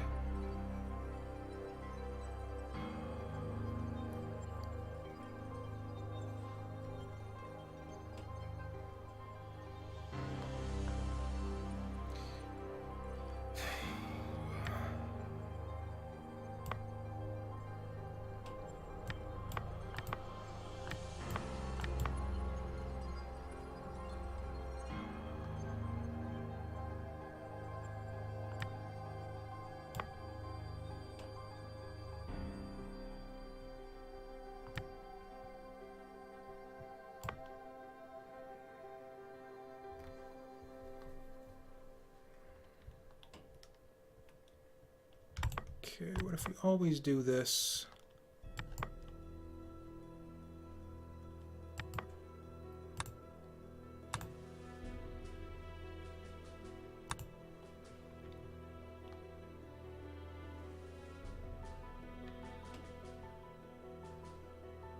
Okay. Yeah, this is simpler than or this can be simpler than I thought it would need to be.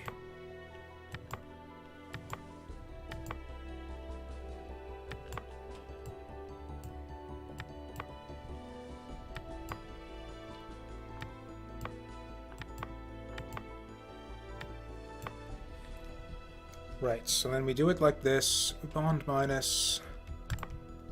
Bond minus. Then we go down. Then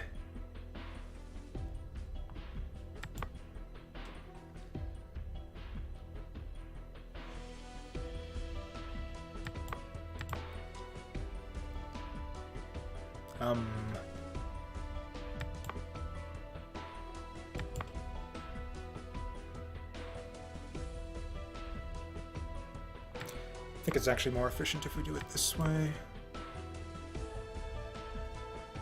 Then we'll put the sensor here. If it's oxygen, then we just go down and nothing else needs to be done. Otherwise, we go up.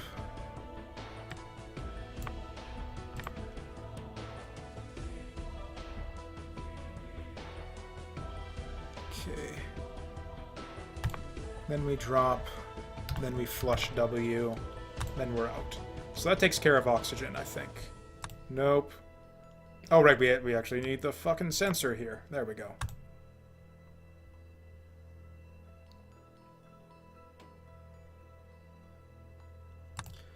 Or you know what? Yeah, if we're doing it this way, then it's actually more efficient to, yeah, go like this. Which I guess is just generally the case anyways, if you want to... Although if that's how we're gonna...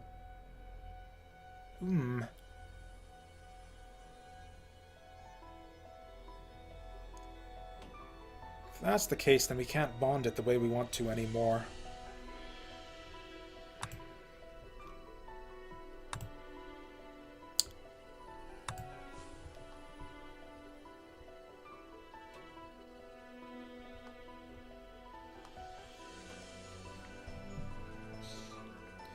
Yeah, so maybe we do have to do it that way. Let's not worry about efficiency at this point. Let's just get it done the way that it actually works. Oh, although, yeah, it's not actually working right now at all, is it?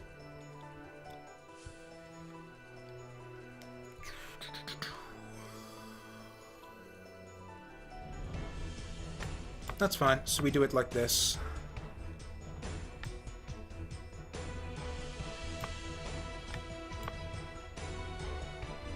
Good enough.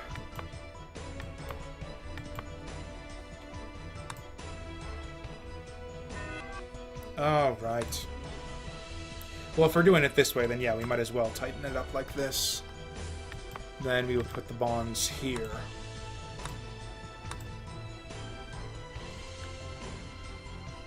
Okay, so that flushes them. Now, if we've got... yeah, if we've got nitrogen coming in...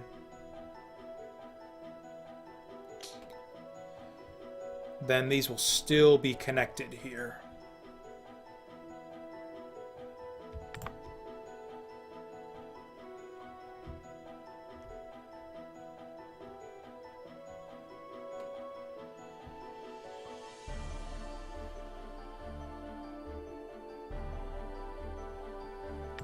You know what, let's do the sensor here.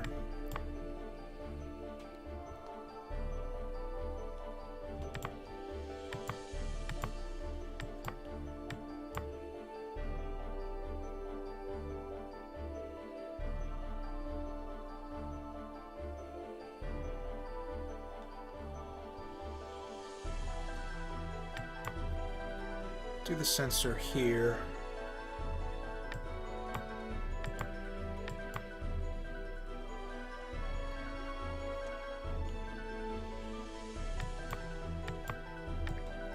Okay, otherwise, so if you've got oxygen, yeah, let's change the trigger element, change it to nitrogen. So if we got nitrogen, then we go up, remove another bond, except, oh, that kills it, though. Yeah, that kills it. Well, let's see exactly how this goes wrong.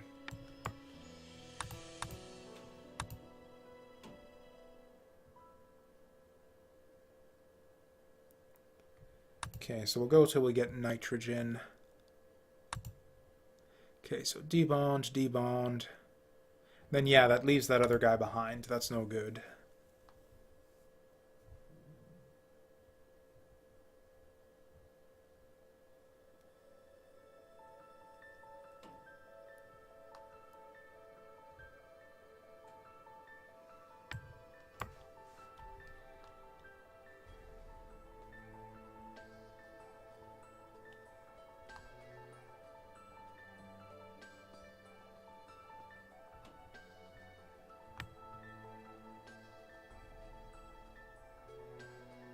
I think I might have something here.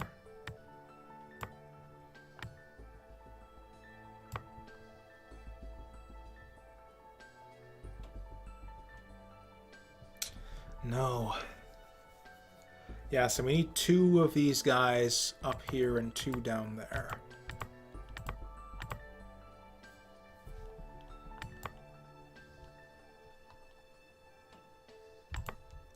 So we're going to debond here and debond there.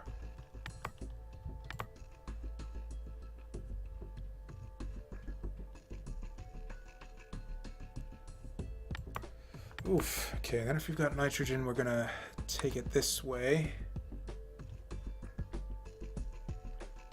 Debond, debond, we're done.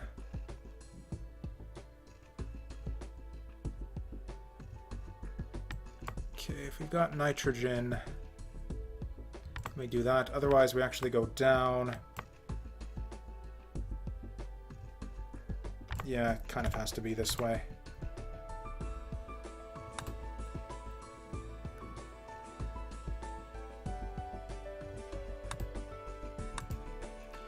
Okay, so we bond it, bond it. We've got nitrogen.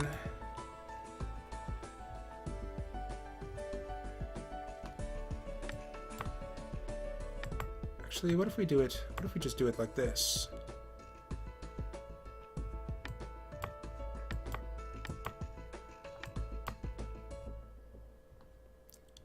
Then if we got nitrogen, we go this way.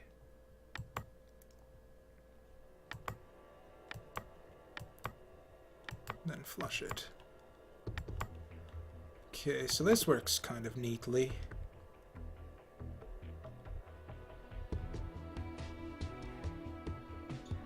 Right, then we rotate it down.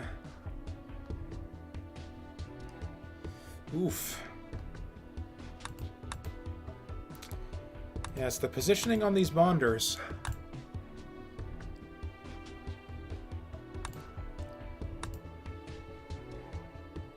Okay, so we go bond minus, up, rotate.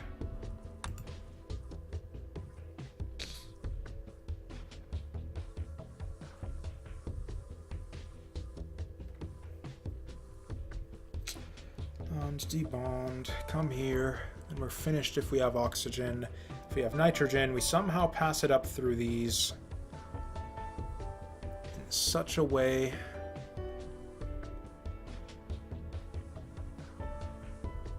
Actually, I think this is right. Yeah, I think this was the right way we had it the first time. Yeah, so that still preserves the oxygen. The global plan right now is to divide this so this goes... because I don't think you can go reactor by reactor. You kind of need to know what you're doing. I don't know. Right now I've got a 2-reactor plan, basically, where I'm going to divide... It's not showing me my...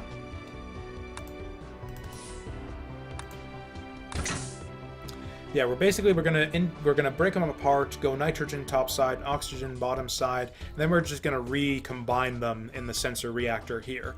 Now, there's gonna be a problem where we're gonna get an excess of oxygen coming in compared to nitrogen. So what we're gonna do is we're just gonna flush. We're gonna set up a sensor somehow that's gonna flush the extra oxygen.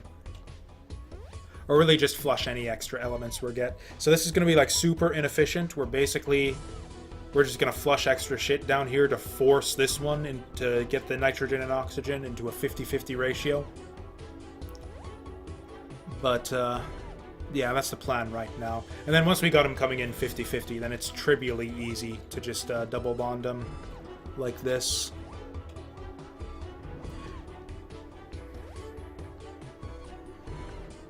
So yeah, this is the basic plan right here. Third reactor would probably make this more efficient, but...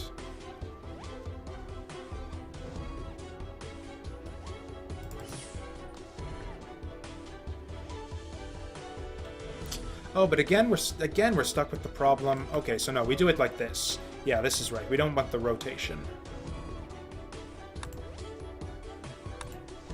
Okay, so we debond it there, go up, debond it there. Excellent. Simple enough. Then we grab drop. We go over here. We flush it.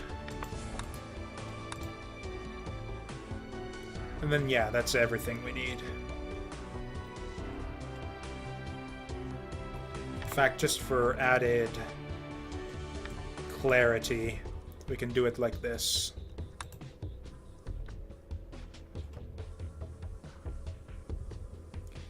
Okay, so yeah, right now the problem with this solution, so we got the reactor doing what we want. Oh, that is interesting.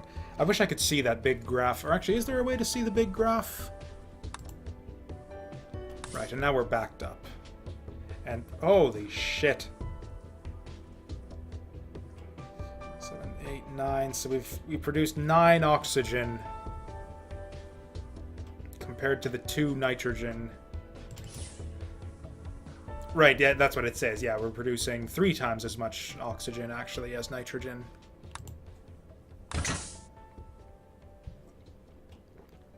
So what are we going to do with it here?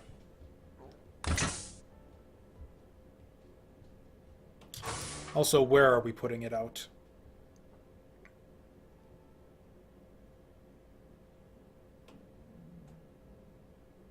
Menu?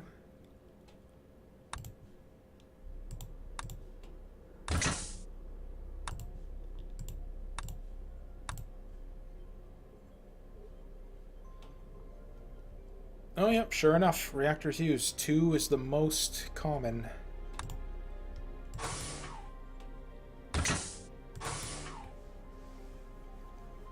Okay, so we've got this going along now.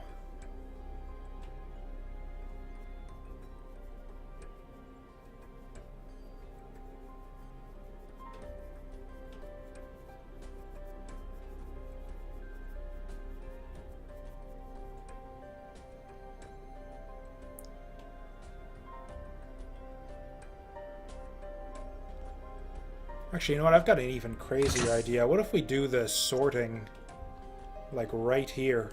Right when they first spawn.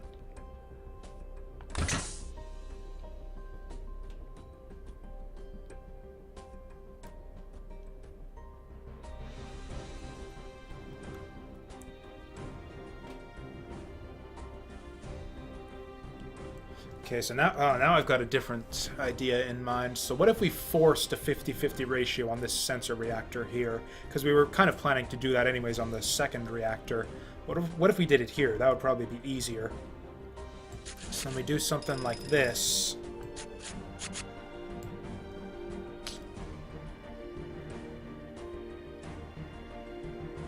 Okay. Also, I keep forgetting that with these factory ones, it's not enough to just output what you want. We actually want to... Oh yeah, I keep forgetting you can do this. You don't need to be moving if you don't want to. So yeah, we can actually do our grab drops right here and then release the bond when it's sitting there. And that gets them nice and grouped up. Yeah, so that's nice and synchronous when you're... Oh wait, except...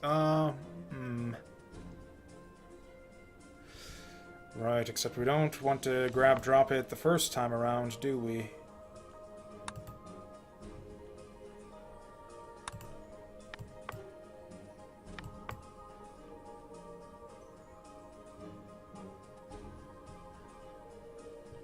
Actually, that works just fine, though.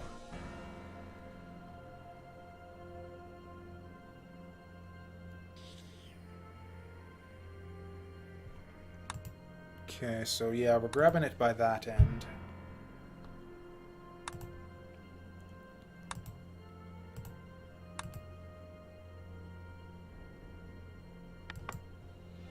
Okay, let's just leave it like that for now.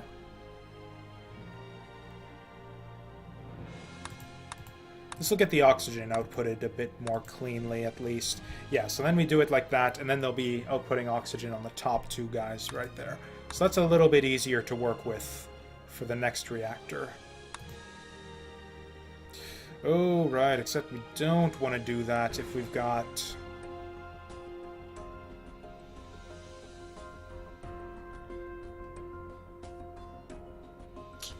That's fine, though. We just need to branch it a little bit earlier. So if we got nitrogen, we go this way.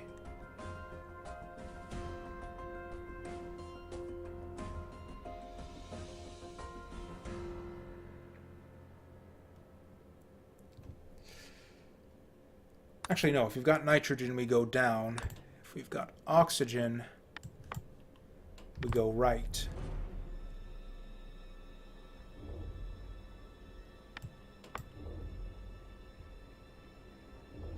Ah.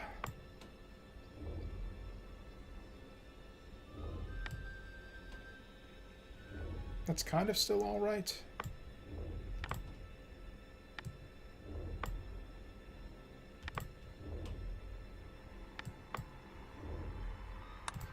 Ignore the nitrogen branch right now, but I just want to see if I can get these lined up. Oof. Well, okay, we don't need them set up like this anymore, though.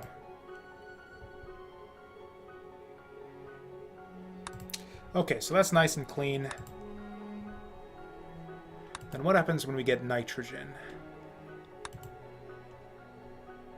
So we kill the bond. Oh, right, and I have to move the goddamn sensor.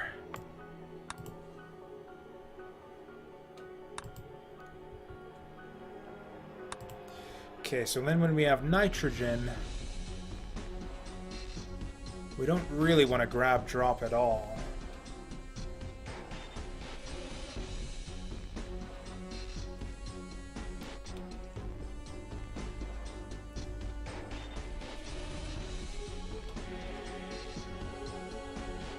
Okay, you know what? I think... Okay, so then we branch here. Oh no, because we're going to drop off the nitrogen. Shit.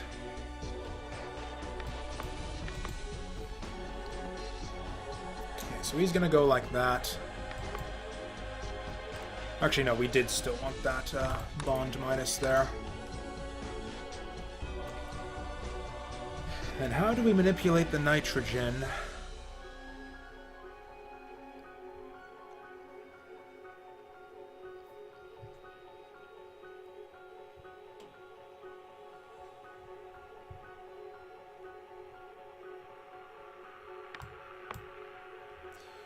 Right, that's the way we do it.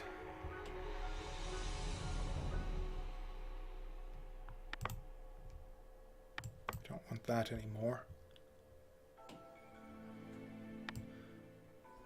Then we do a bond minus, grab drop.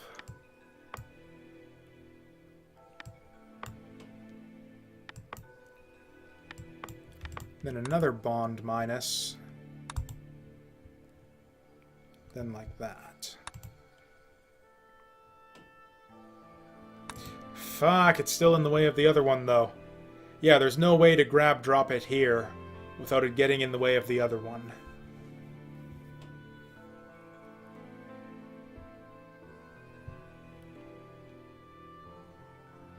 Also, where'd our bond minus go? Okay, so we'll bond minus here.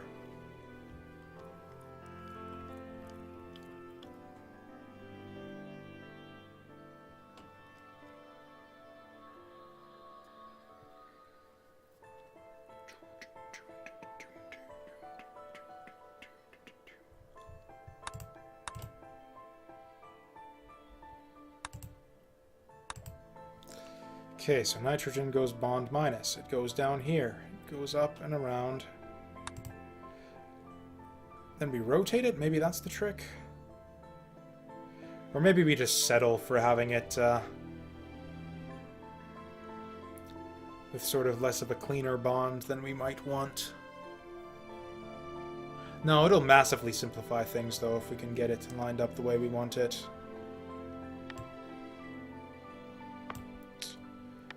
What if we went like this with like a rotation first?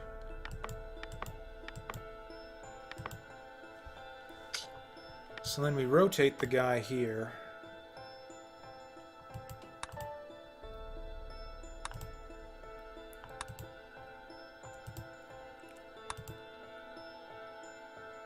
That's pretty clean. I like that. Then we're going to need to do something completely different for the nitrogen. Or you know what? Yeah, we actually want this guy passing through.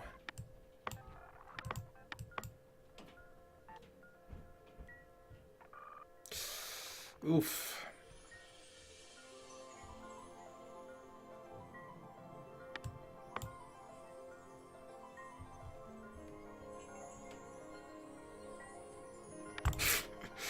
This is clumsy as fuck, but...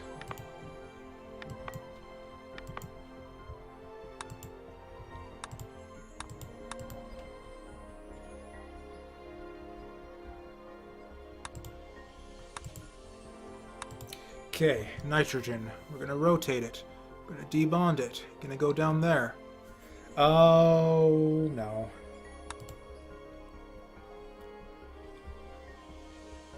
That's fine. It's, again, a bit clunky, but we're gonna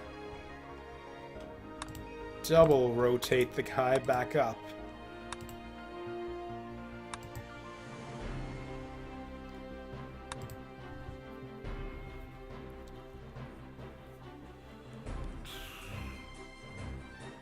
Grab it, bond it, grab it, bond it. There. Okay, so that's not terribly efficient, but it does what we wanted.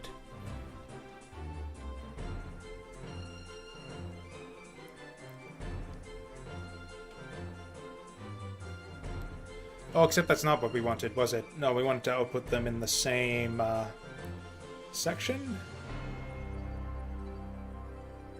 Maybe it will be easier to do it in the second reactor.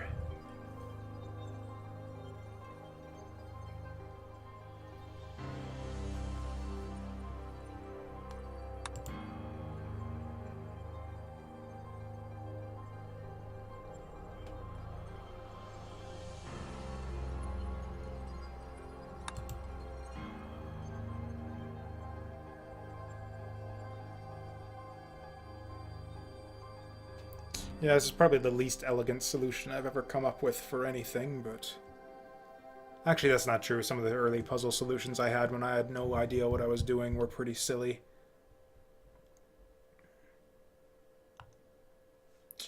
Okay, so that's that. And that's outputting... So what's our output here? 2, 2, 2, 2. So then our output from this guy... Really? You won't let me change it? Okay. Oops. So then our output, our upper output is, what is it? It's nitrogen, no, nitrogen, I think. Then the bottom output is oxygen, if I've got that right. I mean triple bonded, but who gives a shit? Actually, no, it's not bonded. How do I fix that?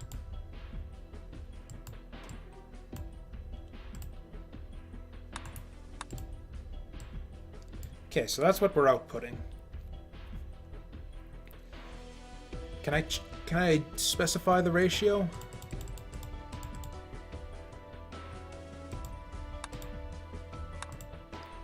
I don't understand the point of these guys here.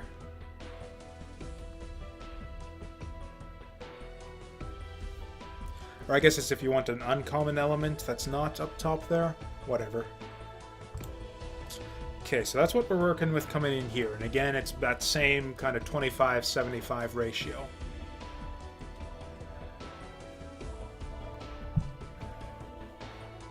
Actually, maybe an intermediary reactor isn't a bad idea. Then we use just a separate reactor in the center to flush away all of the bad molecules.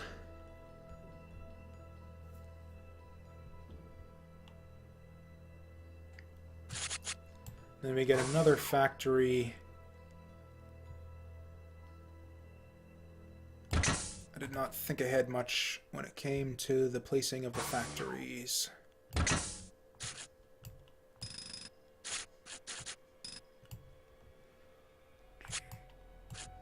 Yeah, give ourselves as much space as possible here.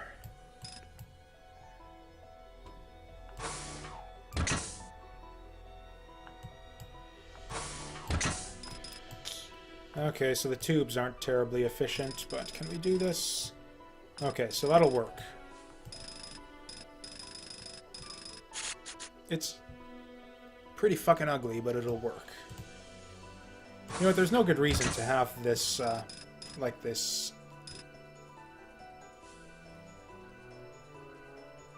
Yeah, let's just do it like this.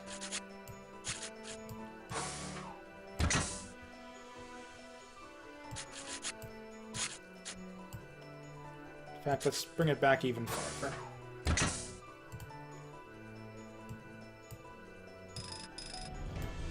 Copy instructions within the same reactor. Oh, I see what you mean. Okay, good to know. Yeah, I didn't actually see a message, like a tutorial thing for that anywhere. Or does it say anywhere here? Whatever. Good enough. I mean, I suppose it's no faster than just hitting the keyboard key.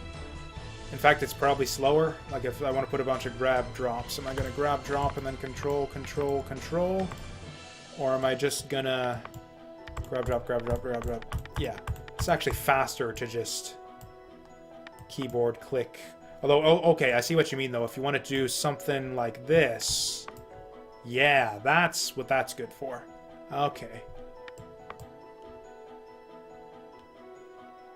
And actually, that is really handy now that you mention it, because what we could do is we could do something like... Oh, it's going to get messy, though, but...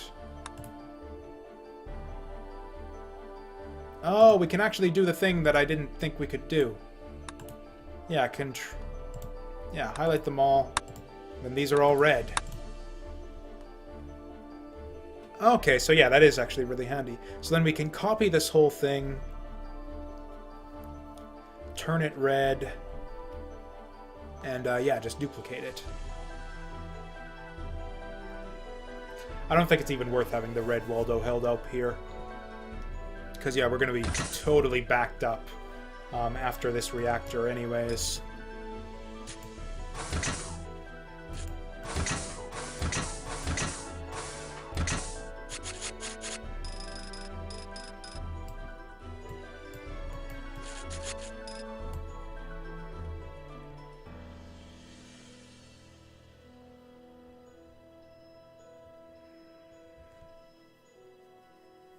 Oh, I just thought of this game, the mind reels with the possibilities. Every time I, like, implement a solution or come up with an idea, I come up with another one.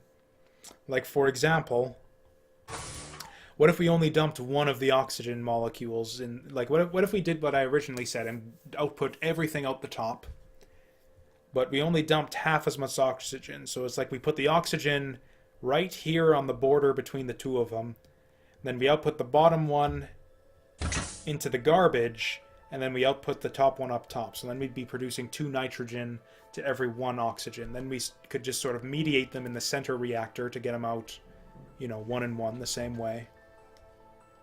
Let's just do it based on our first idea, though.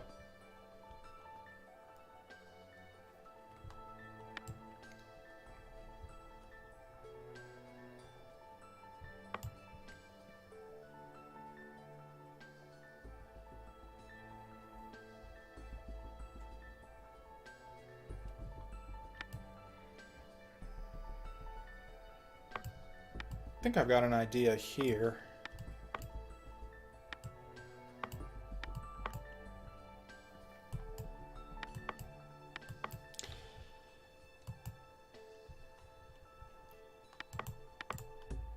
And what do we need? Oops, that's the wrong button there. We need it double bonded. That's not too challenging, though. Bond, bond.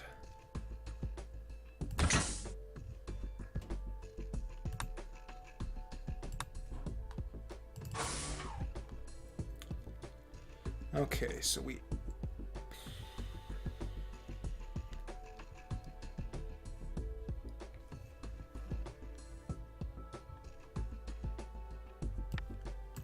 Okay, yeah, we'll do it like this.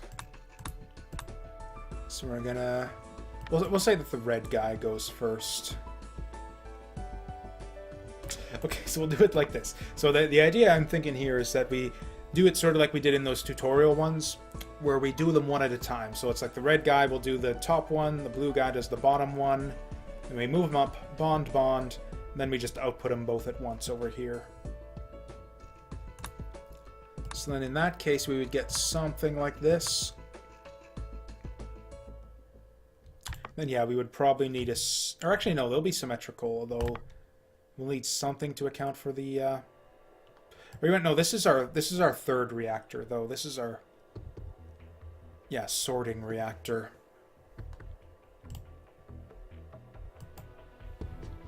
Okay, so yeah, actually, no, this is... Yeah, we're getting ahead of ourselves. We're assuming 50-50 output.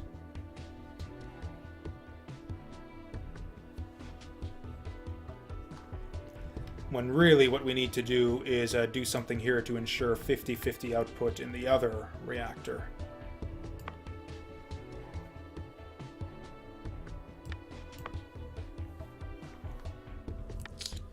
So to that end...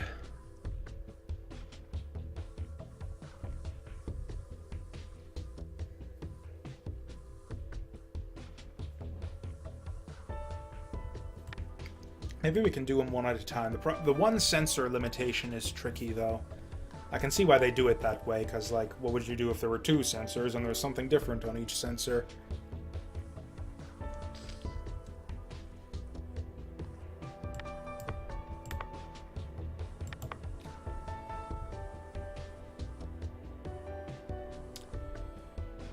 Ugh, now I'm just thinking, you know what, maybe it's easier if they're bonded when they come in.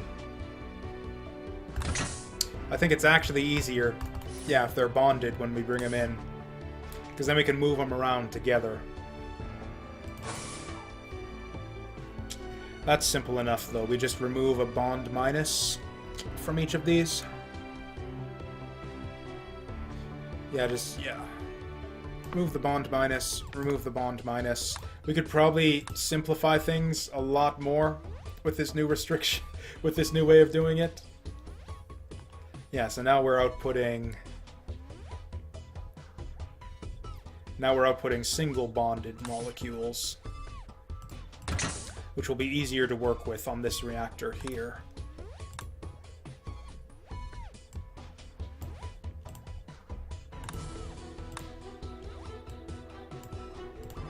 Now we can move them around together.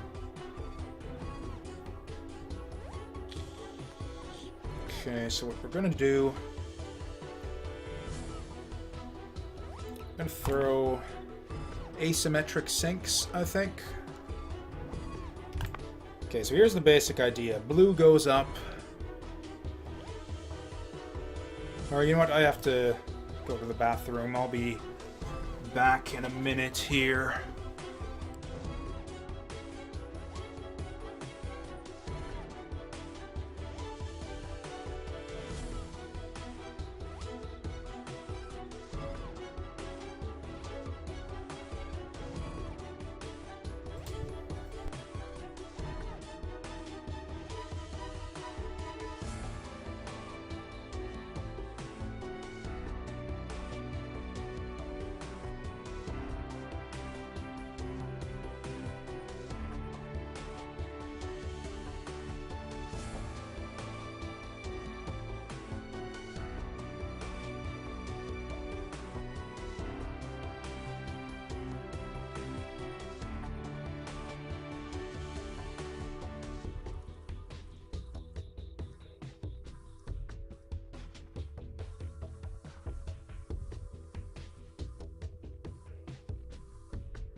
Alright, and we're back.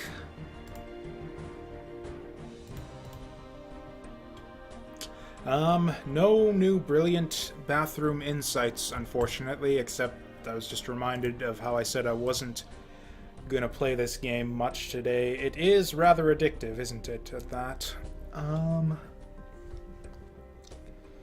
But yeah, I think the main thing we want to do here... Now I'm trying to think of some way to get this equalizer thing going. Like, what is the way to do that with only one sensor?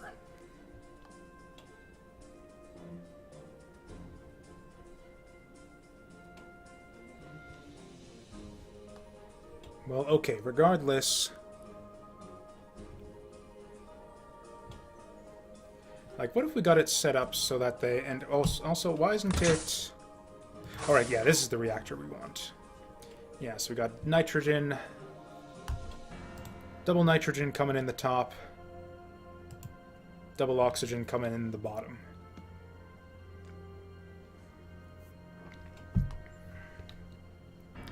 Let's do the oxygen is going to be the hard part, because that one's going to be coming in way faster than we'll want it to.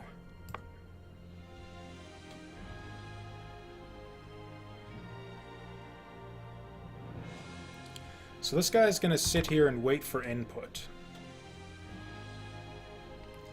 Once he gets it, he's going to go forward and grab this guy. Also, we'll probably want to do a sync. Probably want to do a sync with the red guy. And actually, what that sync will be to make sure that he's done the one that he was doing before.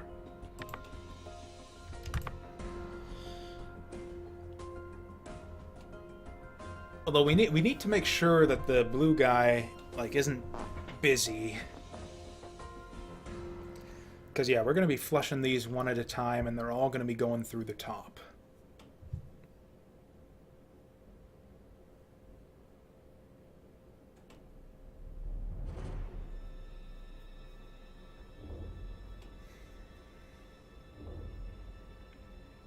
Actually, maybe we go with my other solution here. Because, yeah, the other idea was we branch off and we just output oxygen half as quickly as the nitrogen. So maybe we just go ahead and do that, like, right now.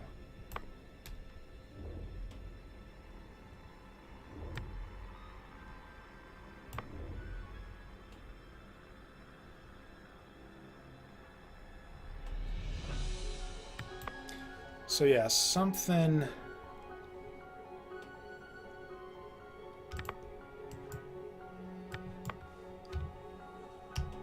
Let's go like this. Oh no, it is going to be bonded vertically like this, actually. And we're going to grab it by the top one, which is fine.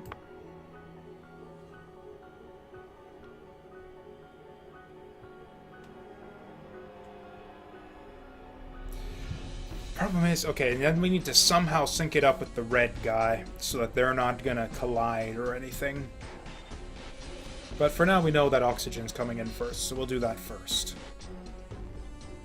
So we're gonna debond that. Actually, we don't even need the sensor, do we? Yeah, because we know that this guy's doing oxygen, so we just debond it, go down here. In fact, we can even tighten up the cycle if we want to. Webcam delay?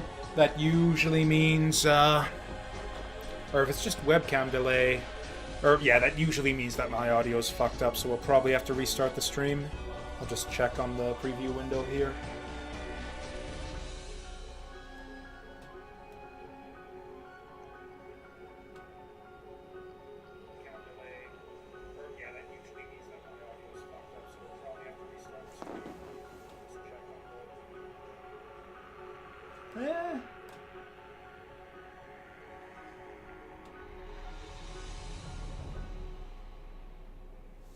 I don't know. It looks all right to me.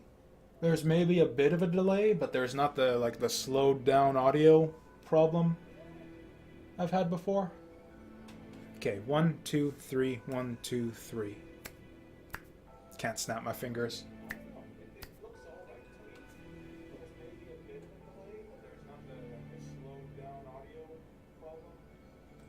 Yeah, I'm gonna say that things are looking acceptable on my end, at least.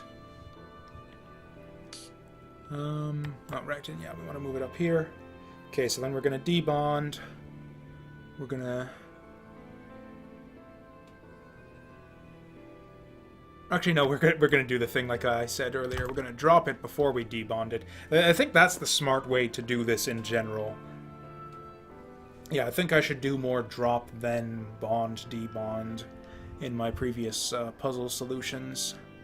Okay, so we're going to drop it off here, we're going to debond it, then we're going to flush them both, actually. So maybe we do want it moved over a little bit. Because, yeah, that'll give us space to actually output both psi and W.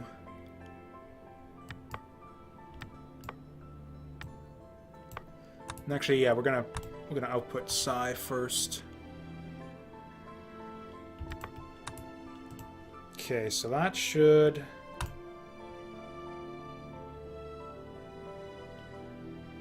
eventually, someday. Oh wait, no, I got a sink there that we aren't actually using yet. Yeah, we'll want that later. But for now, this is acceptable.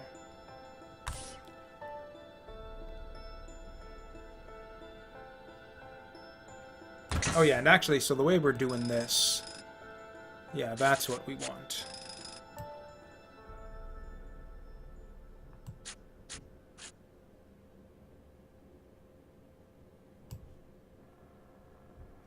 The way I'm thinking of doing this is, there's going to be a lot of waste going on here. A lot of waste. You know, we can have this guy going on like a separate track entirely, even. Like, yeah, there's no need to worry about collisions here. We just have him go this way. Yeah, don't even need the sensor. So he's gonna go. He's gonna spawn it in. He's gonna grab it. He's gonna drop it. He's gonna debond it.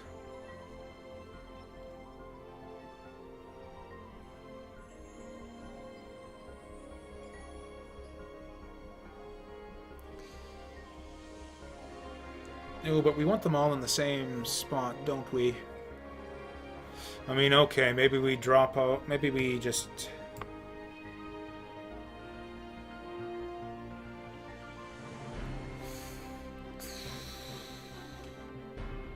Tricky.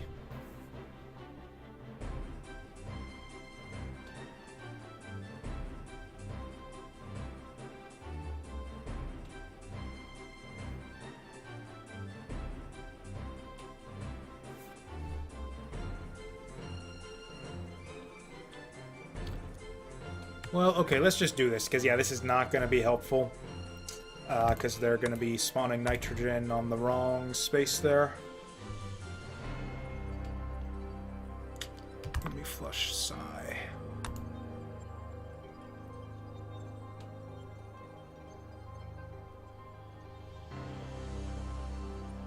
Are we stuck already? Why isn't it flushing psi?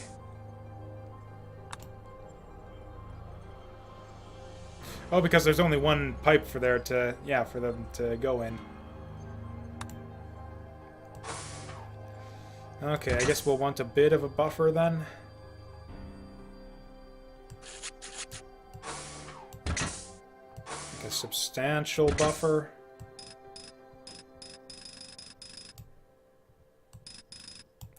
That's good enough.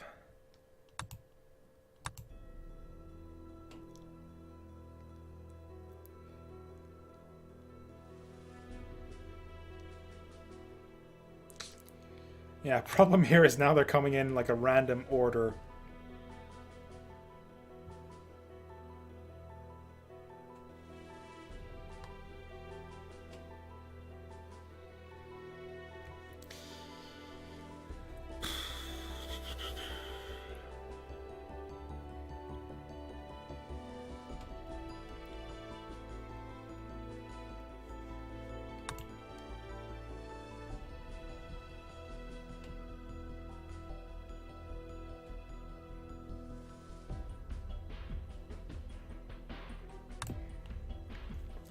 Yeah, we're going to need to do more sensor business here to make sure we know what we're getting.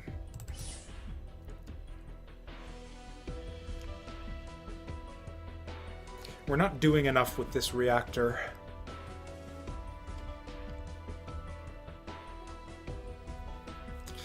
Yeah, I think we really do need to do some sensor shenanigans.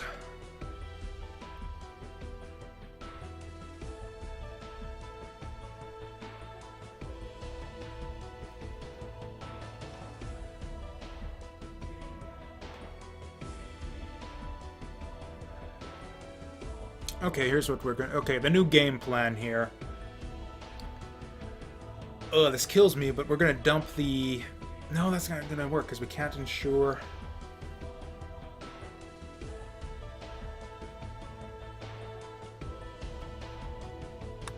Okay.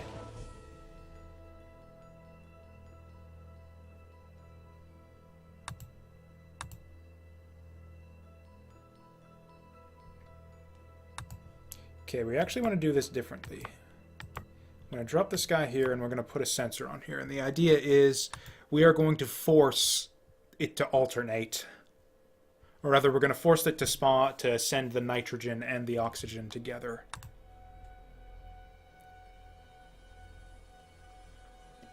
And actually, frankly, if we're going to do it that way, then we might as well just, yeah, do the whole molecule.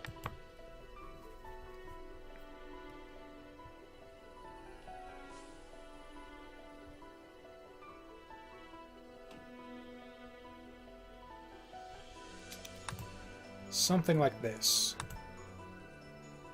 Oh wait, no, except we'll need to rotate it. That's fine, though.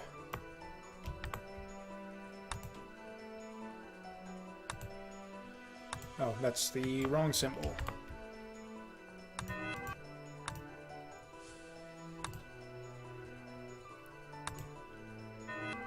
Oh, right, yeah, we're doing that the wrong way. Okay, so we're going to want to debond there, rotate the other direction.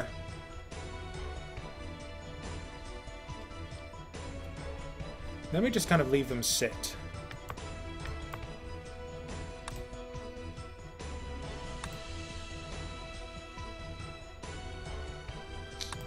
Okay, so we got that oxygen just sitting there on the sensor.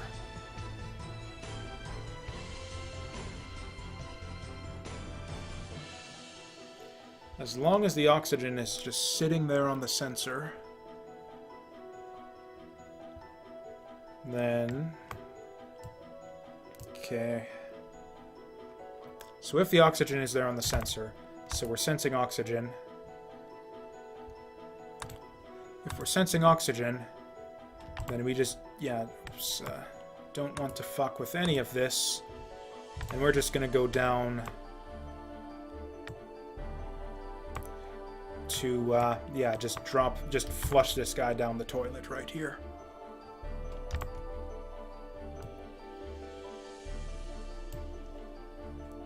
Yeah, out W. Okay, let's see how that works. Okay, so we get him there, and then we just have him sit.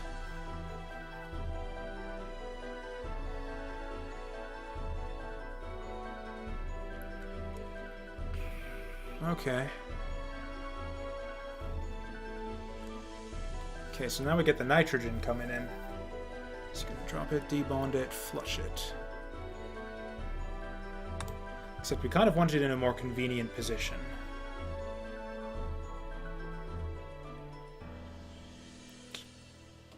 Preferably in such a way that it's lined up with the other guy.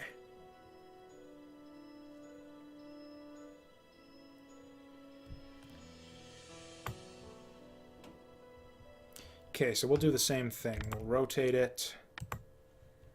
Get it down here, maybe. We really need two sensors for this, though. What if we double up on nitrogen? If we double up on nitrogen, this isn't going to work.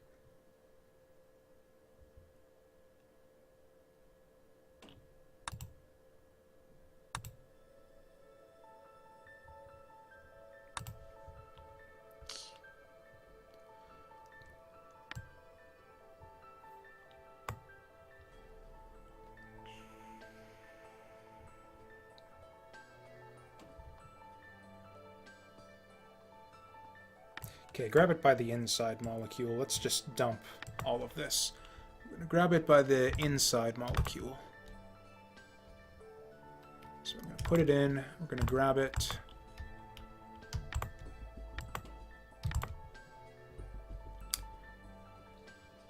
Might end up with collisions here doing it this way.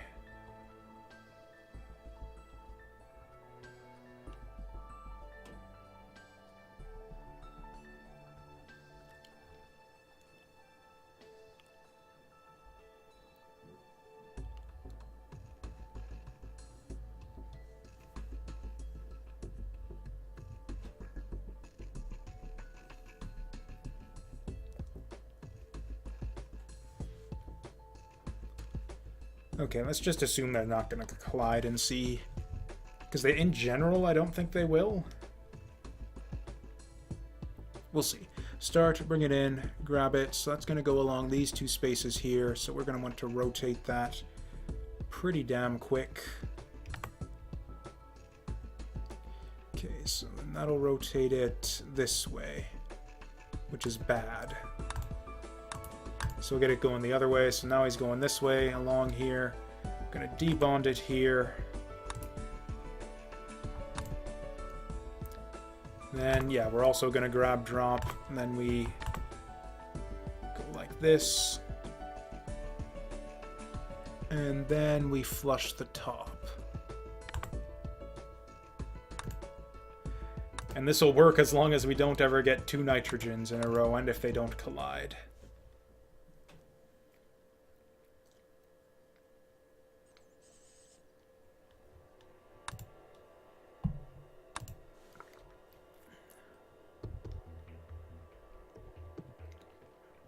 Right, so yeah, that gets us like some good stuff there.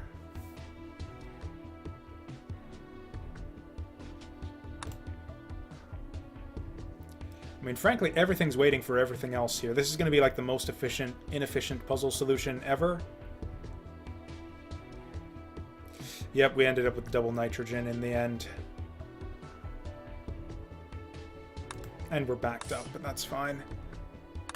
Let's see what we end up with. Red, red, purple, purple, red, red, purple, purple, purple, purple. That's going to be a problem.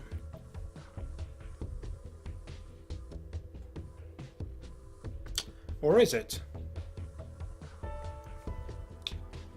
Okay, so the output here is NNOO. Out the top.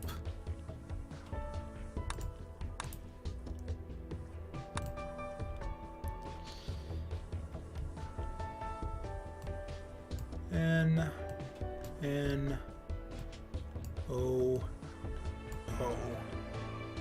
Not bonded.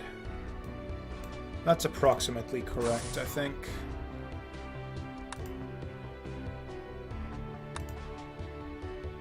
Yeah, NONO. No, no.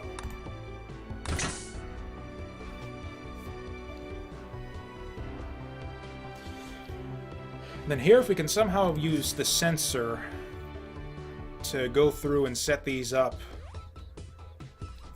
regardless of the order they come in.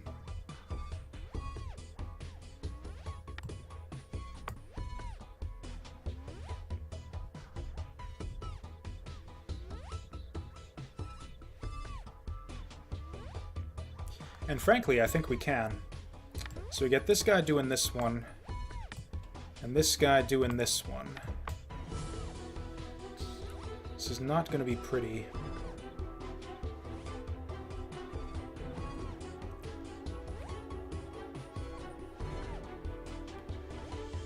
It's cleaner to go around the top, isn't it?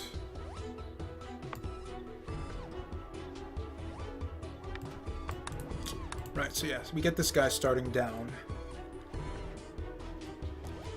Oh yeah, this is not a convenient setup for us, is it?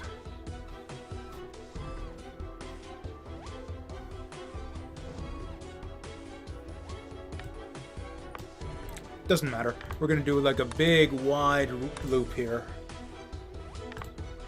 So we're gonna spawn it in. We're gonna grab it and collide with the N. That's fine. We'll do the N first. N will be the first one that we do. So we grab the N.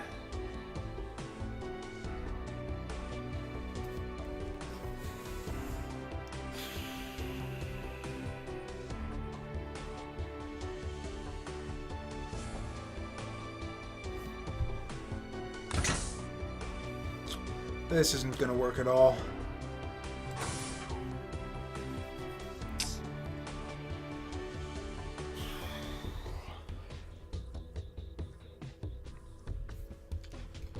Yeah, I think we need to start dumping oxygen earlier in the cycle.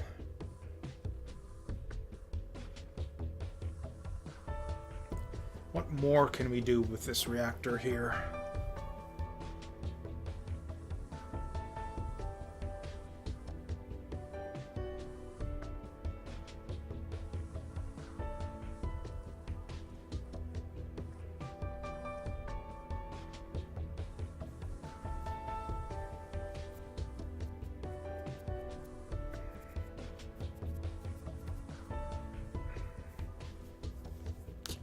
Okay. What if we just, like, throw efficiency out the window and just output nitrogen, oxygen, like, single nitrogen, oxygen out the top of this reactor and then just flush everything else? How would we do that?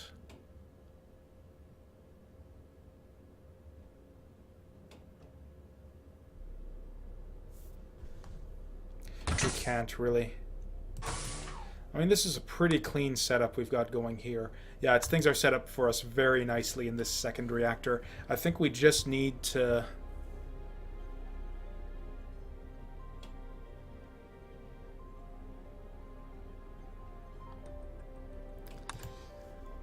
I mean, frankly, I think we just need these set to a better position here.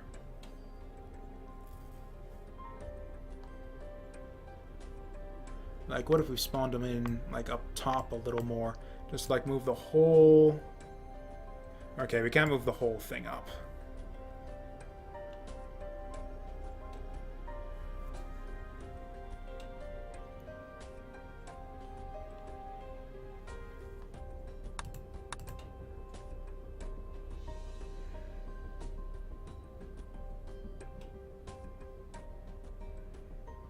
Right, and then we're backed up.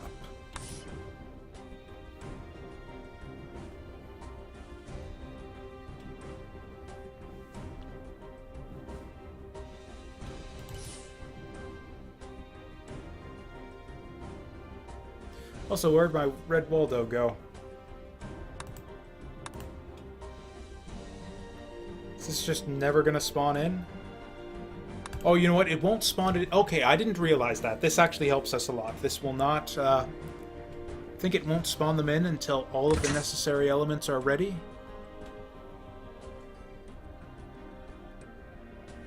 Which they actually can't possibly be.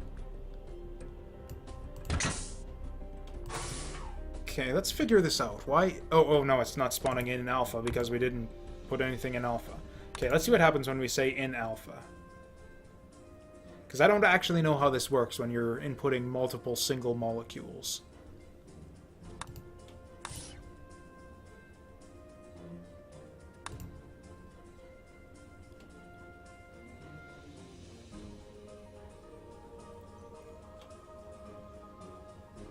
Oof.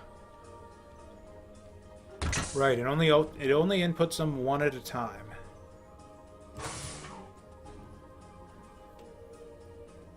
Shit.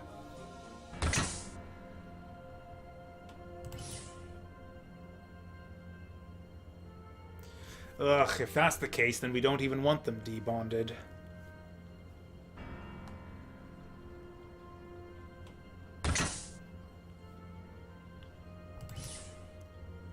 Well, what if we just tried that?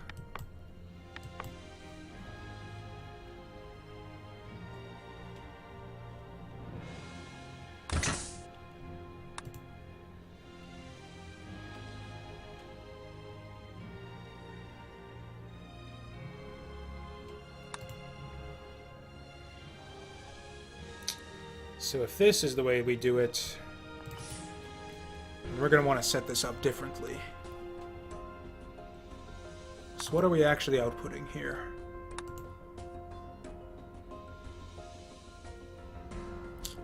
OO's here, NN's here.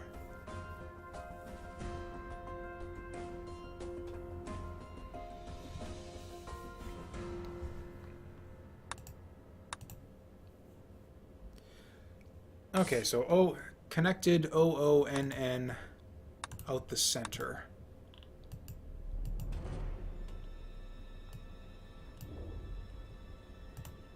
I think that's what we've got.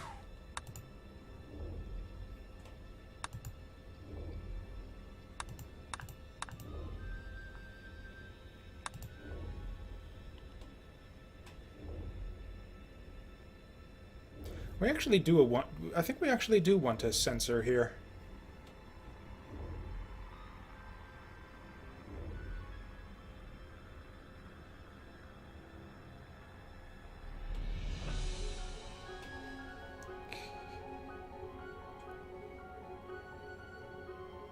Because, yeah, we actually don't want to output unless there's oxygen here.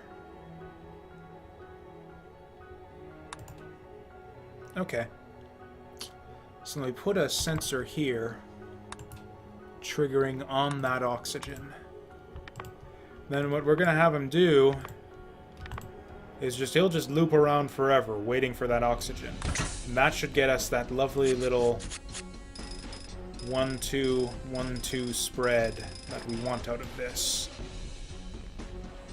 I don't even care. Or, okay, let's zoom in to see if this actually works.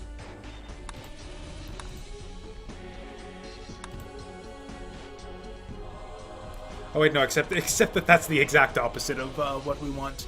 Yeah, if there's oxygen there, then we want to go this way, and if there isn't, then yeah, we just continue going up.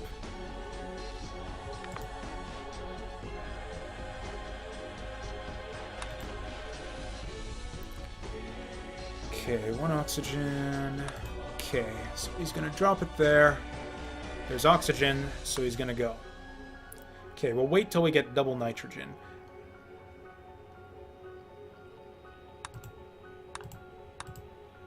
This actually isn't going to work. What's going to happen is that he's going to... Oh, no, yeah, because normally he would have gone back around and he'd have input the next one. Yeah, but now he's just sitting... Cause, yeah, normally he would have gone there, he would have gotten the nitrogen in. But now he's waiting. These might end up colliding in the long run, maybe.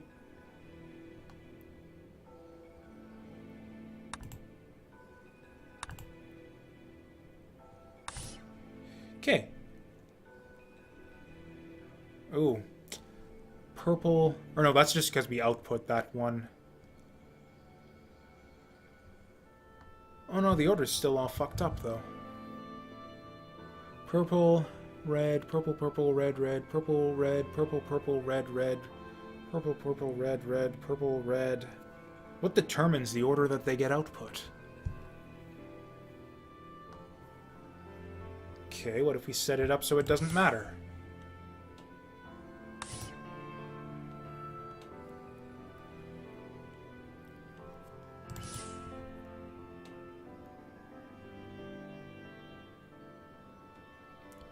Yeah, these are too tightly connected.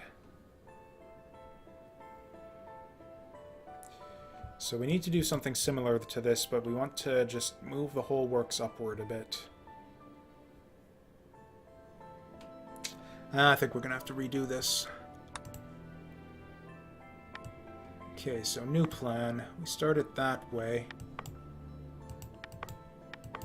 Yeah, we're just going to reverse the cycle so that we can set him up there instead. Okay, so now we're grabbing it by the top. Fuck, what did we have before? Okay, we're just going to move it here. We're going to drop it here.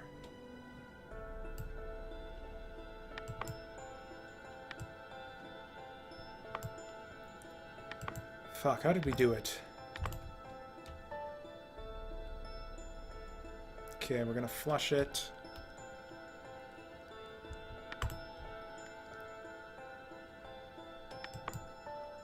yeah, we're gonna flush it here, but then yeah, it's the same thing. If we right, but we're gonna want it to check for oxygen here. And if it does have it, then we go out. Otherwise, we go in a stupid, shitty circle.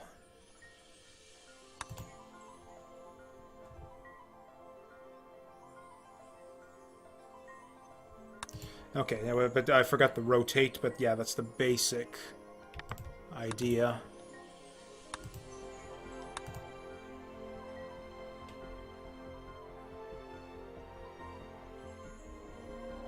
Okay, what are we actually outputting? Wait for nitrogen.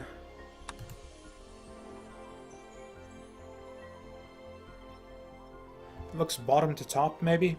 Or maybe the order that they're placed. I think I can figure out just by checking it. It's okay. Let's exit the reactor. We're alternating so far, but now we've gotten the double there, so I'm thinking this is going to do the purple first this time around. Okay, yeah, it looks like it's the order that they're placed, which is why we're doubling up sometimes. Which kind of fucks things up, but we might be able to work around it. Okay, so now we're NNOO.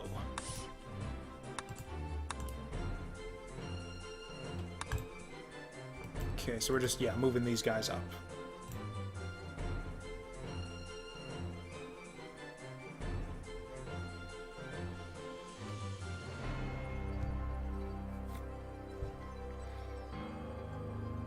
I mean, okay. If we wanted to get stupid...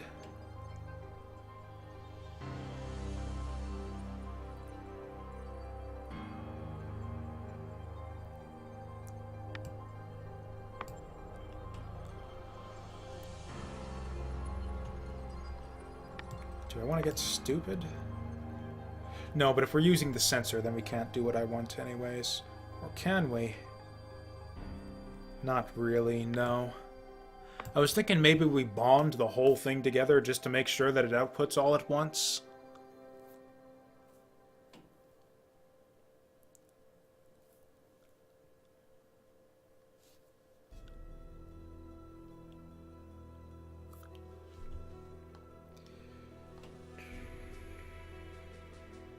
Yeah, the problem is we can't drop it and leave it on the sensor and bond it before flushing it.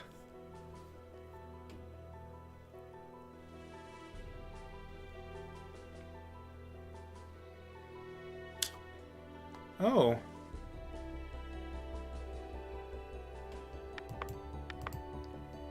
Okay. So we drop it there. What if we... So we... that's no good.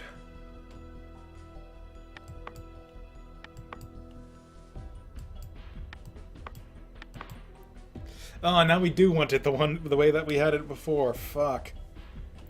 Okay, I think we can just undo a bunch of times.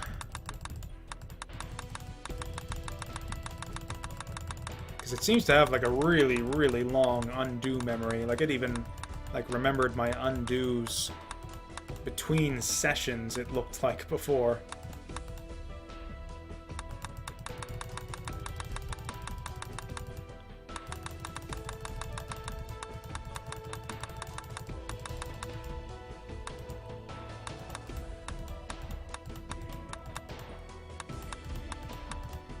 Okay, I think this is what we had before.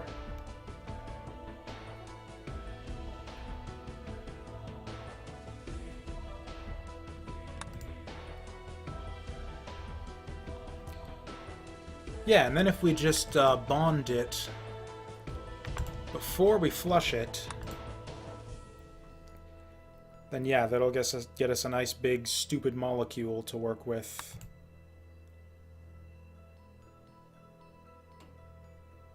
Oh, except I did the thing again. Yeah, we want to go left and then up otherwise.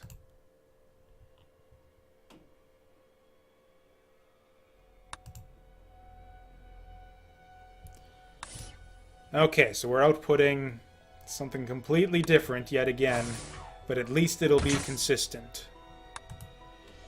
That could be just be like an intended thing with the game mechanics too, where they choose like a random variable that's effectively random, but it looked to me like it seemed to be doing it in the order that they were placed. So we've got one new connection on... No, not on those ones. On these ones.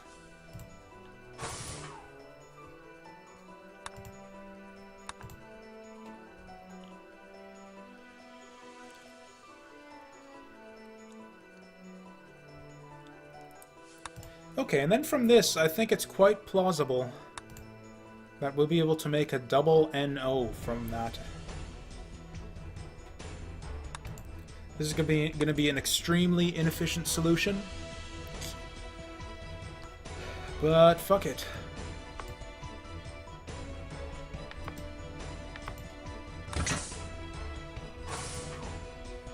It's too much single Waldoing going on here.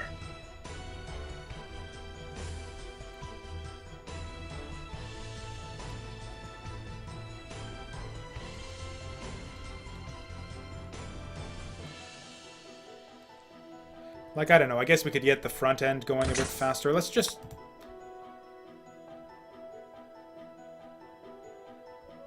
Okay, so yeah, we are getting backed up at the start here. Yeah, the other guys are just waiting for input. So it really would be nice if we could speed this one up.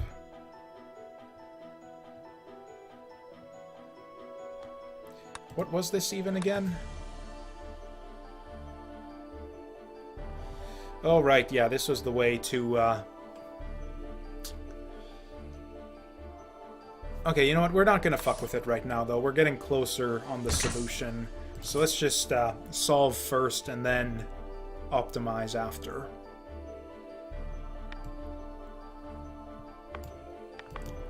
Okay, we'll probably be wanting these guys to work together. So, like, we'll just, like, grab this guy here. This actually doesn't look super hard.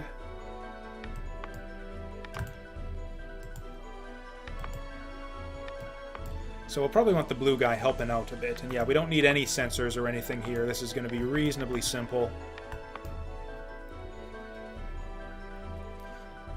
So yeah, we're going to get this guy to like...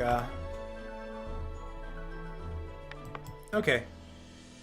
Something like this, maybe.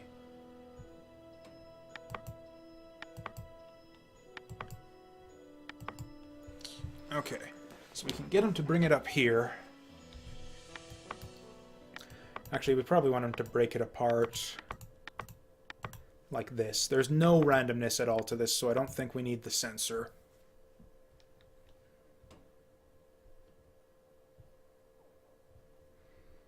So he's going to bring this up here. Grabbing it by the top.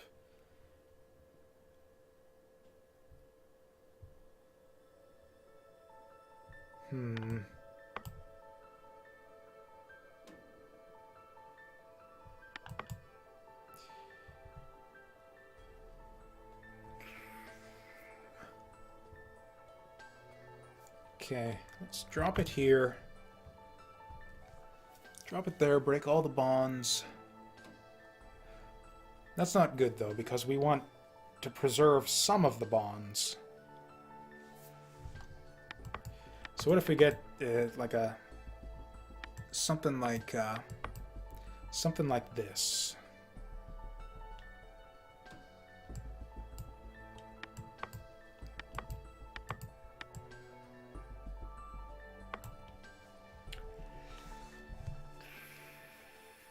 So yeah, we'll get... So he's grabbing it by the end there. Or is he? Yeah, he is. So yeah, we do want him to drop it here. Then debond it. I mean, really we want the whole thing kind of debonded. But then this way we've got it, like, kind of some symmetry going on, so we can maybe make it work from there. So let's debond from there. Let's just see if this works.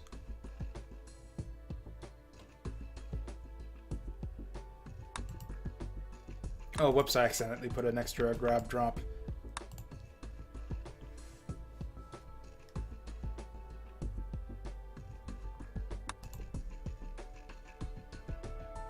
Ooh, that loses the bottom bonds too. Okay, let's set it up like this then.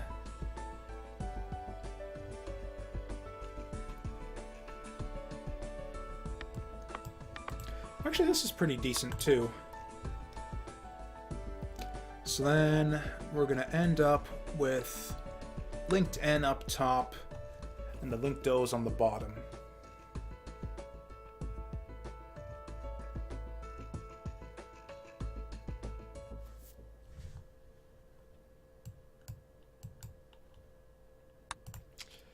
Oh man, okay, I got some crazy shit cooked up here. So then we get him to, the blue guy can just wait on him there.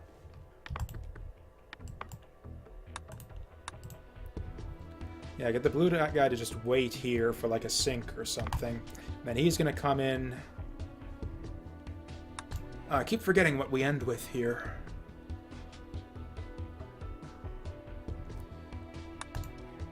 Okay, so we got double linked ends on top and then the O's on the bottom. Okay, and then I think what we do is we go down, get him to grab this.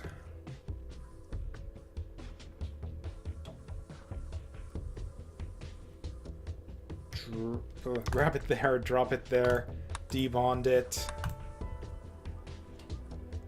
Get the blue guy to come in. He's gonna want to...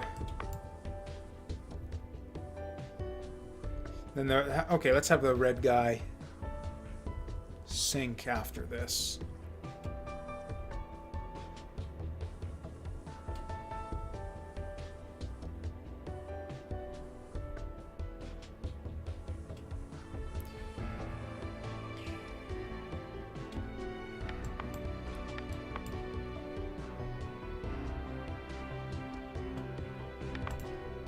Okay, let's throw our sync point here. Then, so the basic idea... Okay, so we're ending up... What are we... So the situation is NNOO. We're going to debond that. We're going to grab the O's, bring them down here, debond them. Then we're going to come back around and grab this guy. And the idea is I want to bond it with these guys up here.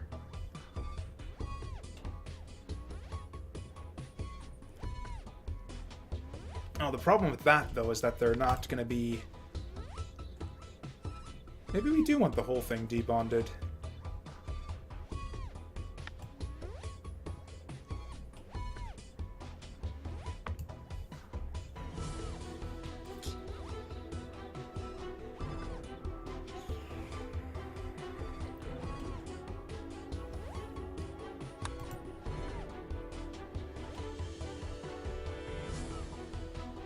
Come on. Okay, that's fine.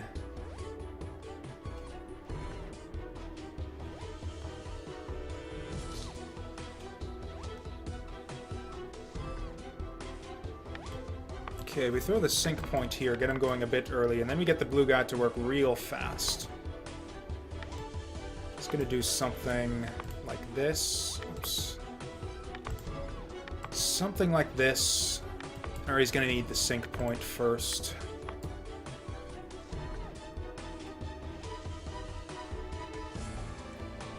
Oof. Okay, so he's gonna grab these guys.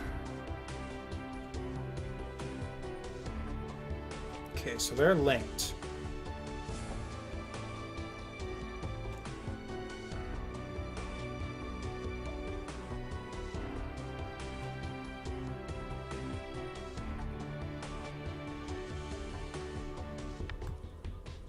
What if we go like this?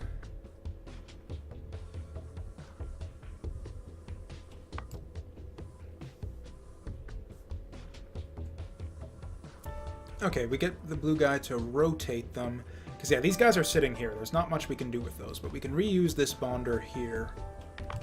So let's rotate. We're probably going to want to sync before all of this, so actually let's give ourselves some room.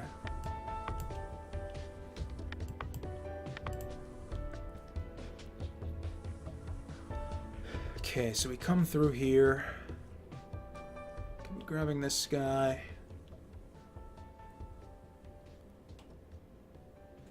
So we're going to be grabbing the left one. Probably want to rotate the other way. Move it down. Actually, no, we're going to... No, we want to rotate it, yeah, this way. So he's grabbing it by the left there. He's going to rotate it up. Then at the same time, we're going to go down. Bring him in here. I think we've got it grabbed by the bottom.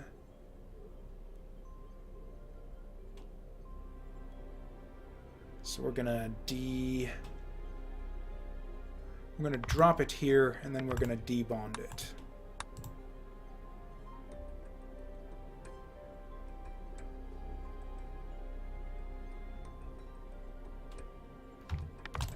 That'll give red a shot. Oof. Problem is yeah, the way we're doing it this way, we're leaving each of the bonders kind of linked up in a way we don't want. Let's just scrap the whole fucking thing.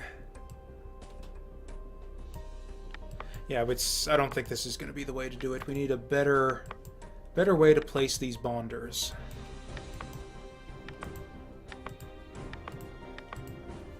Okay, we don't want to replace the whole fucking thing. This here is still good. This and debond.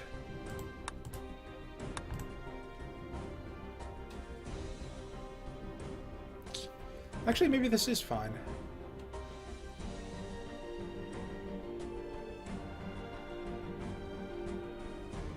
Debond the whole shit. Move down. Move down and grab this guy.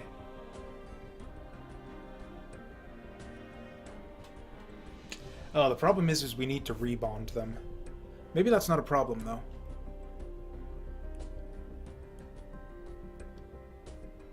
Okay, what if we get them to sync up? So we get red to continue on this way. We'll put like a sync here or something. Then we get the blue guy in.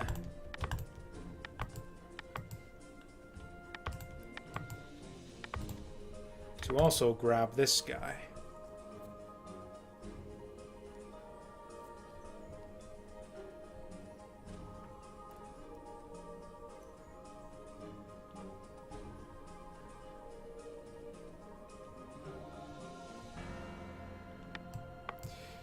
Okay.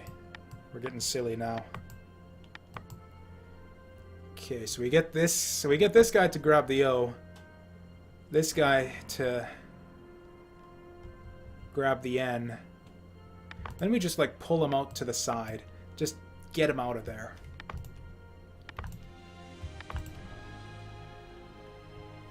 So that's those guys gone.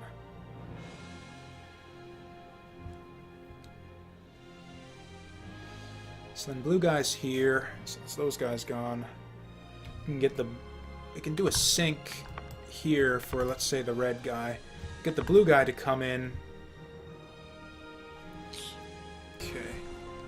Yeah, we can grab this guy.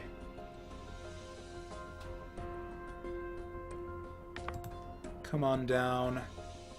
And there's still this guy here, and the rest of it is cleared, so we can bond it. He'll just, like, grab that along. We can put it here.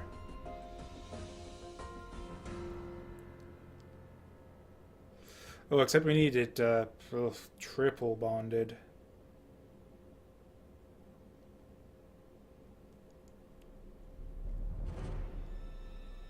Or double bonded.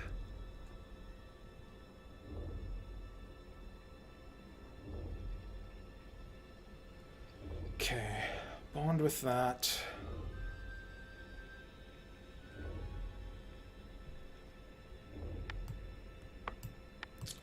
Okay, so we use the trick where we grab it, we move it down here, bond it, bond it. What a fucking mess.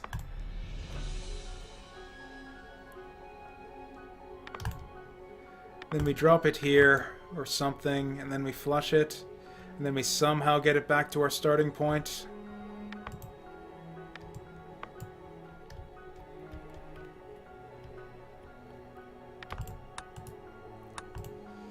Fuck it, that might do something. And then we're gonna need to, yeah, so this guy's out of the way. Then the red guy's gonna need to do something. I don't know what, so we'll just have him sink forever. I don't think this is gonna work. If this works, I'll be able to walk you through it. Okay, so we debond the entire shit. Then what we're going to do is we're going to move along. We're going to sync them up. Then we're going to pull those guys out. Then we need to... So now we're in a good situation now. Those two guys in the center of the bonder, we need to bond to those guys. So that's what the blue guy's doing. And we want the red guy to stay out of the way.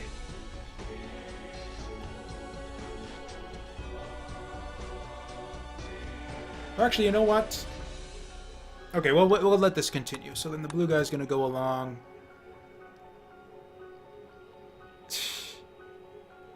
Okay, so he's going to drop that there, and he's going to move along the track to double bond them. Then he moves through. Then he brings it up, flushes it out. We did it right. Now, what's different here is, yeah, we don't actually want to drop it here. We want to wait for the sync point. Is that going to work? Is that in the way if I do that?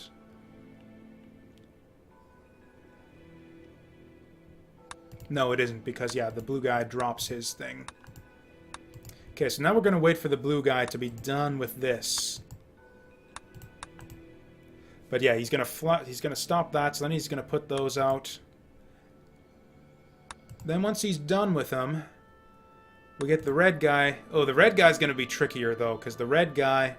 Oh, also, I forgot I wanted to check and see where I need the sync point for the blue guy. Because, yeah, we need a sync point in here to get the red one going. Or I guess it'll be down here, because, yeah, down there is when he gets out of the way. The problem here is that it's going to be... The red guy's already done a bunch of action in here, so it's going to be really tricky for us to, yeah, get him in there. Or I guess we could just have the blue guy. Yeah, this is going to be like a lot of entanglement here. That's the wrong one. So like, yeah, we take it and we drop it there. Then we go up and we grab this guy. Now there's so much red in the center.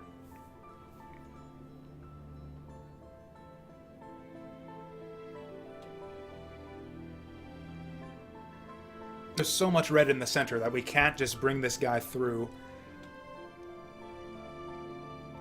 You know what? This here might almost work. Okay, what if we bring it down a level? What if we bring it down a level just to create some space?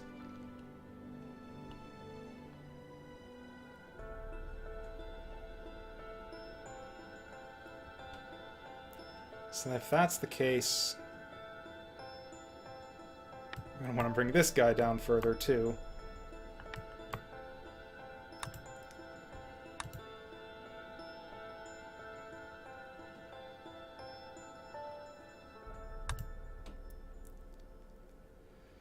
Okay, so he's just going to wait. He's going to work on that.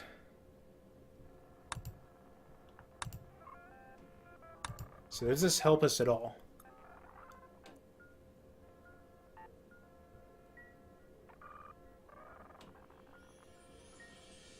Not really.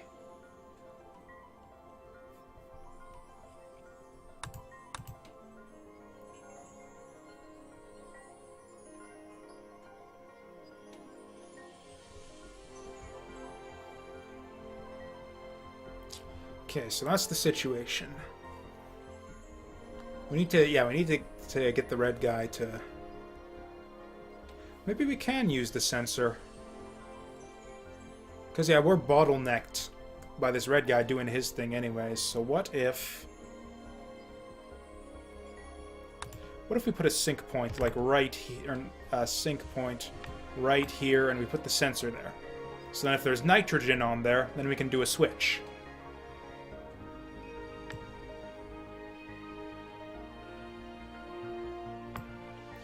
so we're gonna get this guy to grab this, come down. Problem is yeah, we have the red symbols on everything. So yeah, there really is no way for us to branch out. We can move the bond. We can move the bond minus. That frees up some space.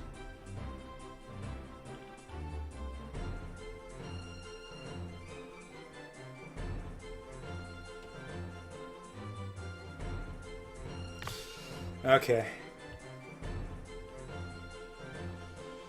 Or no. Yes.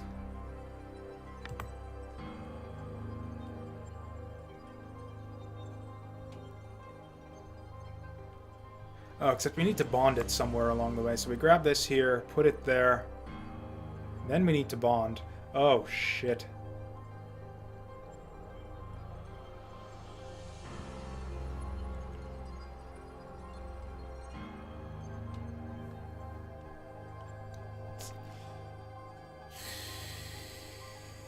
So we put up a sync point here. Also, this one needs to be blue.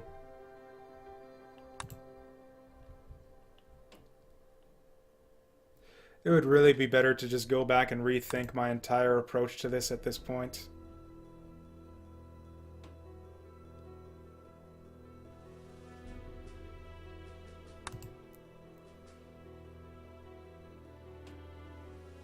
We can simplify this bit right here, can't we? Because this guy doesn't really need to do much of anything. What if we go left side, right side?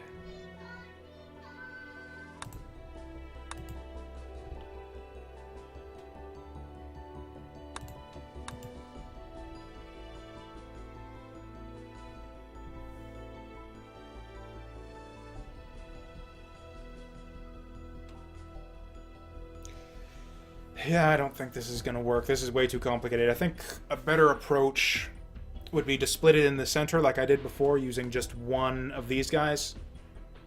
Yeah, this isn't going to work. I think this is the point where I need to go away, and then I'll come back with a better idea tomorrow, maybe. Because I think it's about supper time now. I'll be back in the evening to play some more of something else. I haven't decided what yet.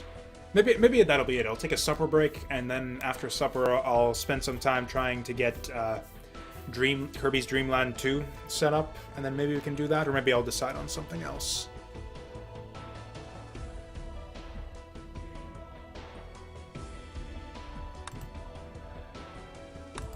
Okay, that's not quite what I had in mind.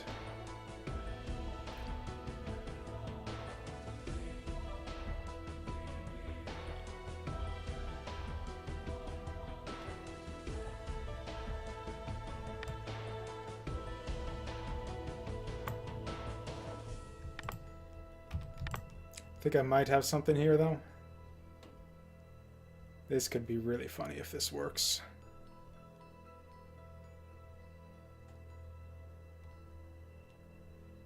Yeah, we do still want to grab drop there.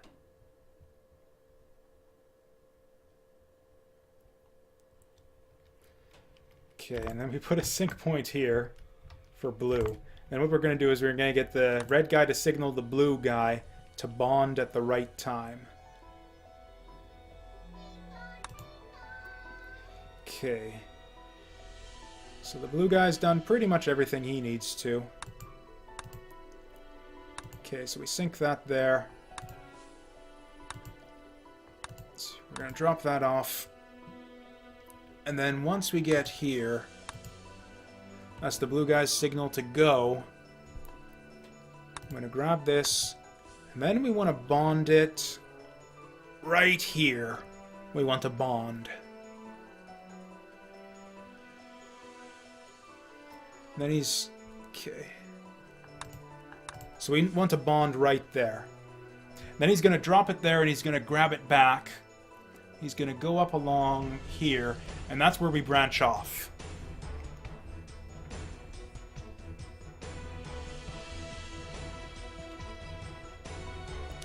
So yeah, we're gonna... okay.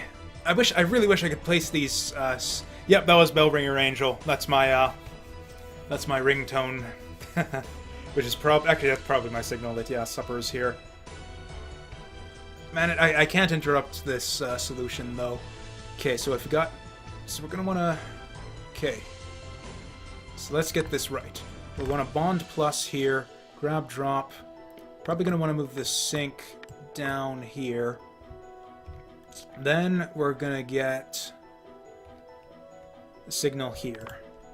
Then if we've got nitrogen on it, then we're going to go down. Down. Then we're going to go through here. This will be the sync point to get the blue guy going again. So then that'll trigger the release the blue guy to go here. Then the red guy will go along. He'll just go up. And then he's also grabbing his molecule. So he'll go up and along. He'll grab, drop it here. Flush it here. Blue guy's going to go up and along. Okay, let's see if this works.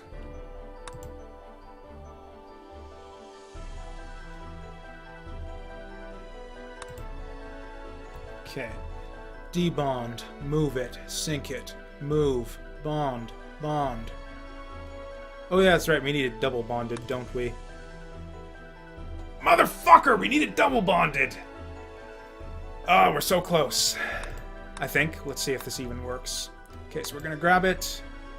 Then once we get there, it's going to get bonded. We're going to let it go. But then we're going to...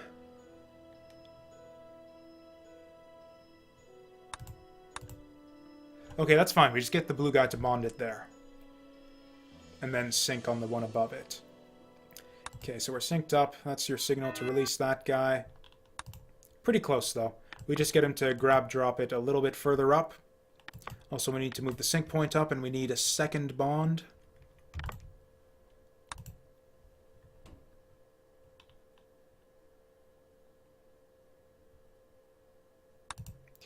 Okay, so then he goes along, double bonds, moves on along, signals this guy to go.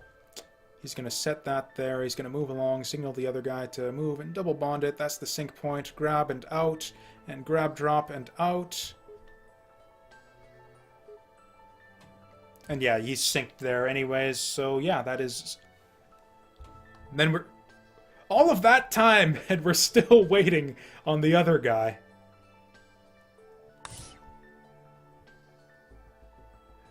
Okay, so it doesn't even matter how inefficient we are here, because our choke point is still that first reactor. Okay, what's the damage? Is this gonna work? How bad is this? No! What happened? Who did it? What did it? That's fine.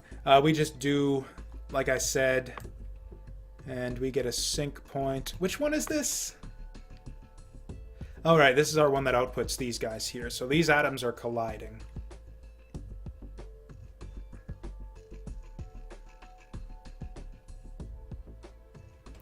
How do we get them to stop?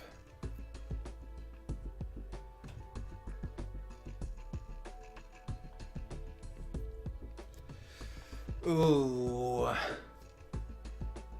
Okay, so he's grabbing this by the top. Could just move these guys down. So then you grab, drop it here.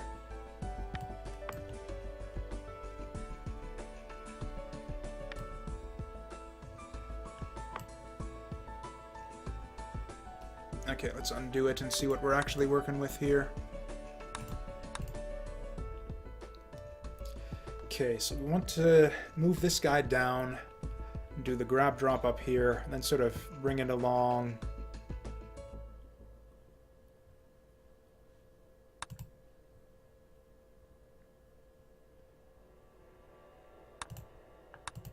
I don't know why I'm watching it run. Yeah, we, Okay, let's just move this whole bottom half down a bit.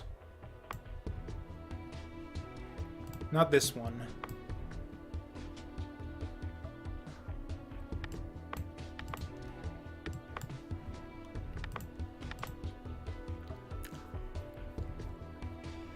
Is that going to do anything for us? Is that going to ruin it?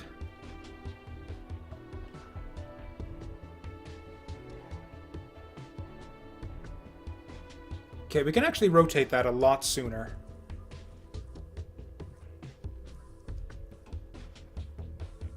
Okay, that's not quite right. Guess we need it rotated in the other direction for some reason.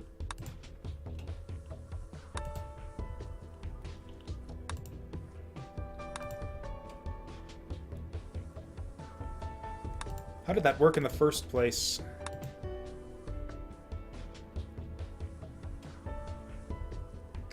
Yeah, we can rotate that much, much earlier to avoid it just sticking above there.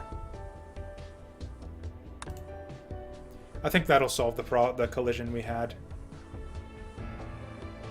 Ooh, maybe not.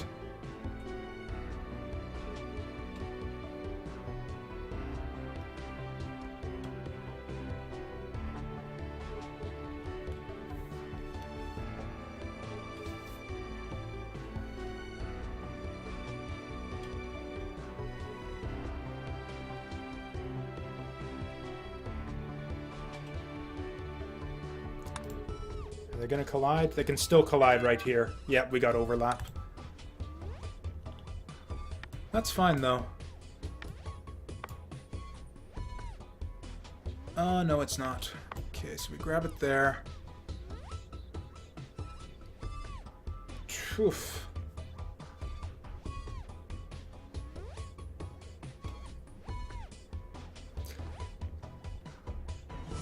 Yeah, okay, so we're grabbing it by the bottom now. That's why we have to rotate it differently.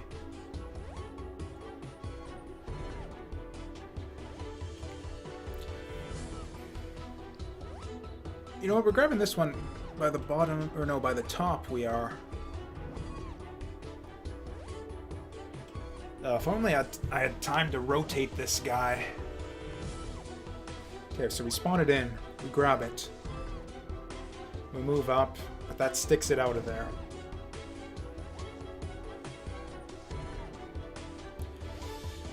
This is dumb, but what if we go down instead?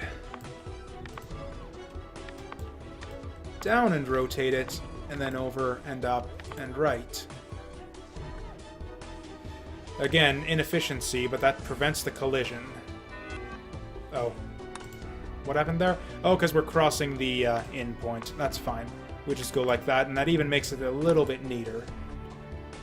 Just a little bit. I bet you we could move this nexus point right here to someplace much more efficient.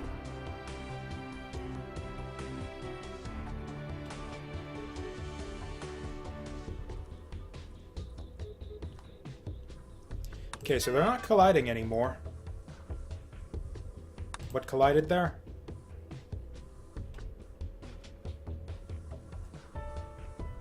What collided there?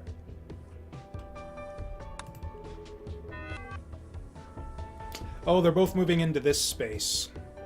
Fuck. Do I have to do the same thing up top?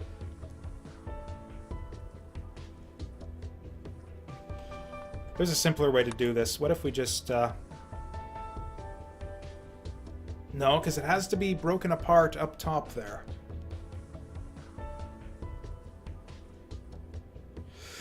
Okay, we'll do the same thing over here then. Oh no, we can't move it that way though. Yeah, it has to go this way. And this is where it fucks up.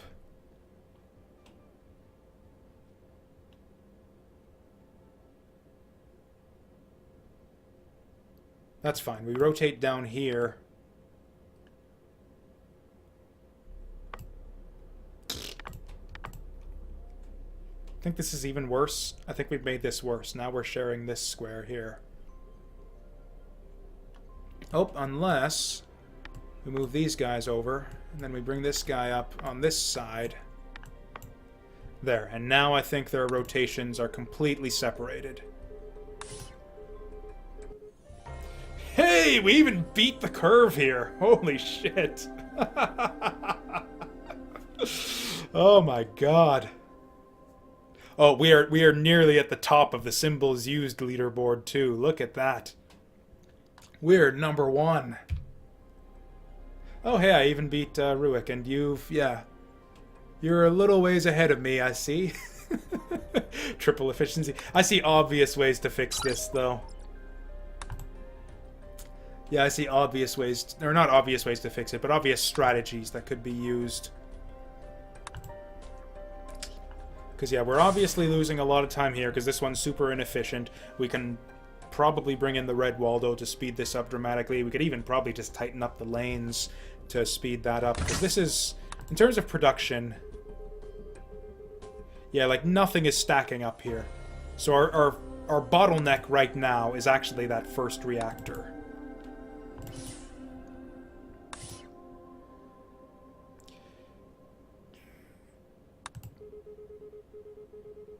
Or no, it's the second one. Actually, they're all running, like, about as inefficiently. No, yes, it's the first reactor where it's backing up. It's not what's clear, it's what's backed up, so... Yeah, if you look at them, like, coming in, yeah, we got a big backup to the start here. So that means that this guy's not outputting shit fast enough, and we're getting no backup here. So that means that this guy's actually running more efficiently than this guy. Which is reasonable, because the first reactor... What is the first reactor even doing again? Can I look inside it while it's running? What is this? Why won't it... Let me in. There we go. Right, this is the one that just debonds it. Or right, and switches it based on what element it is. Yeah, we could definitely tighten this up dramatically.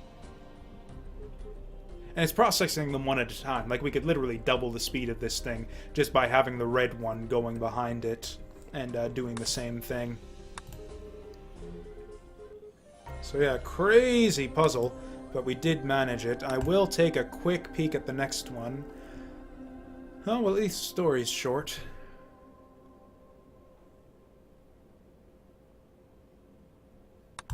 No training. So we get 5 factories. That's a problem already. We got 25, 75 nitrogen, oxygen. Well, okay, these are familiar. These are the same ones as the first puzzle we just did. So we can maybe reuse that first factory once we clean it up a bit.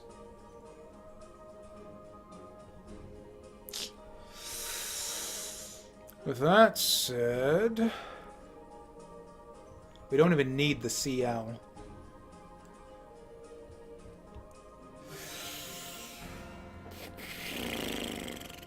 And the rate... This would be hard... This would be hard enough if the ratios were even. Or if it were like a top-bottom thing. Jesus.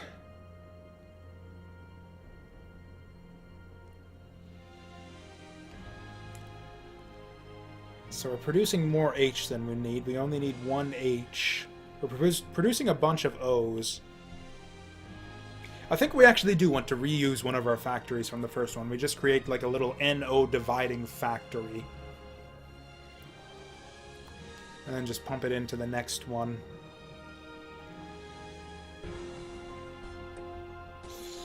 Yeah, this one will probably take days. I'm not even kidding. I'm pretty sure it'll take us a few sessions to work our way through this. I don't even know a solution. Like, I think I want to get out a pad of paper. I don't know how to, like, present this on stream. I guess I'll probably start working on solving this on my own time, maybe. Like, I feel like it would be helpful to have, like, a pen and paper to work out, like, even just to formulate a strategy for this. N equals O. This molecule appears in both of the solution states. What does the leaderboard look like for this one?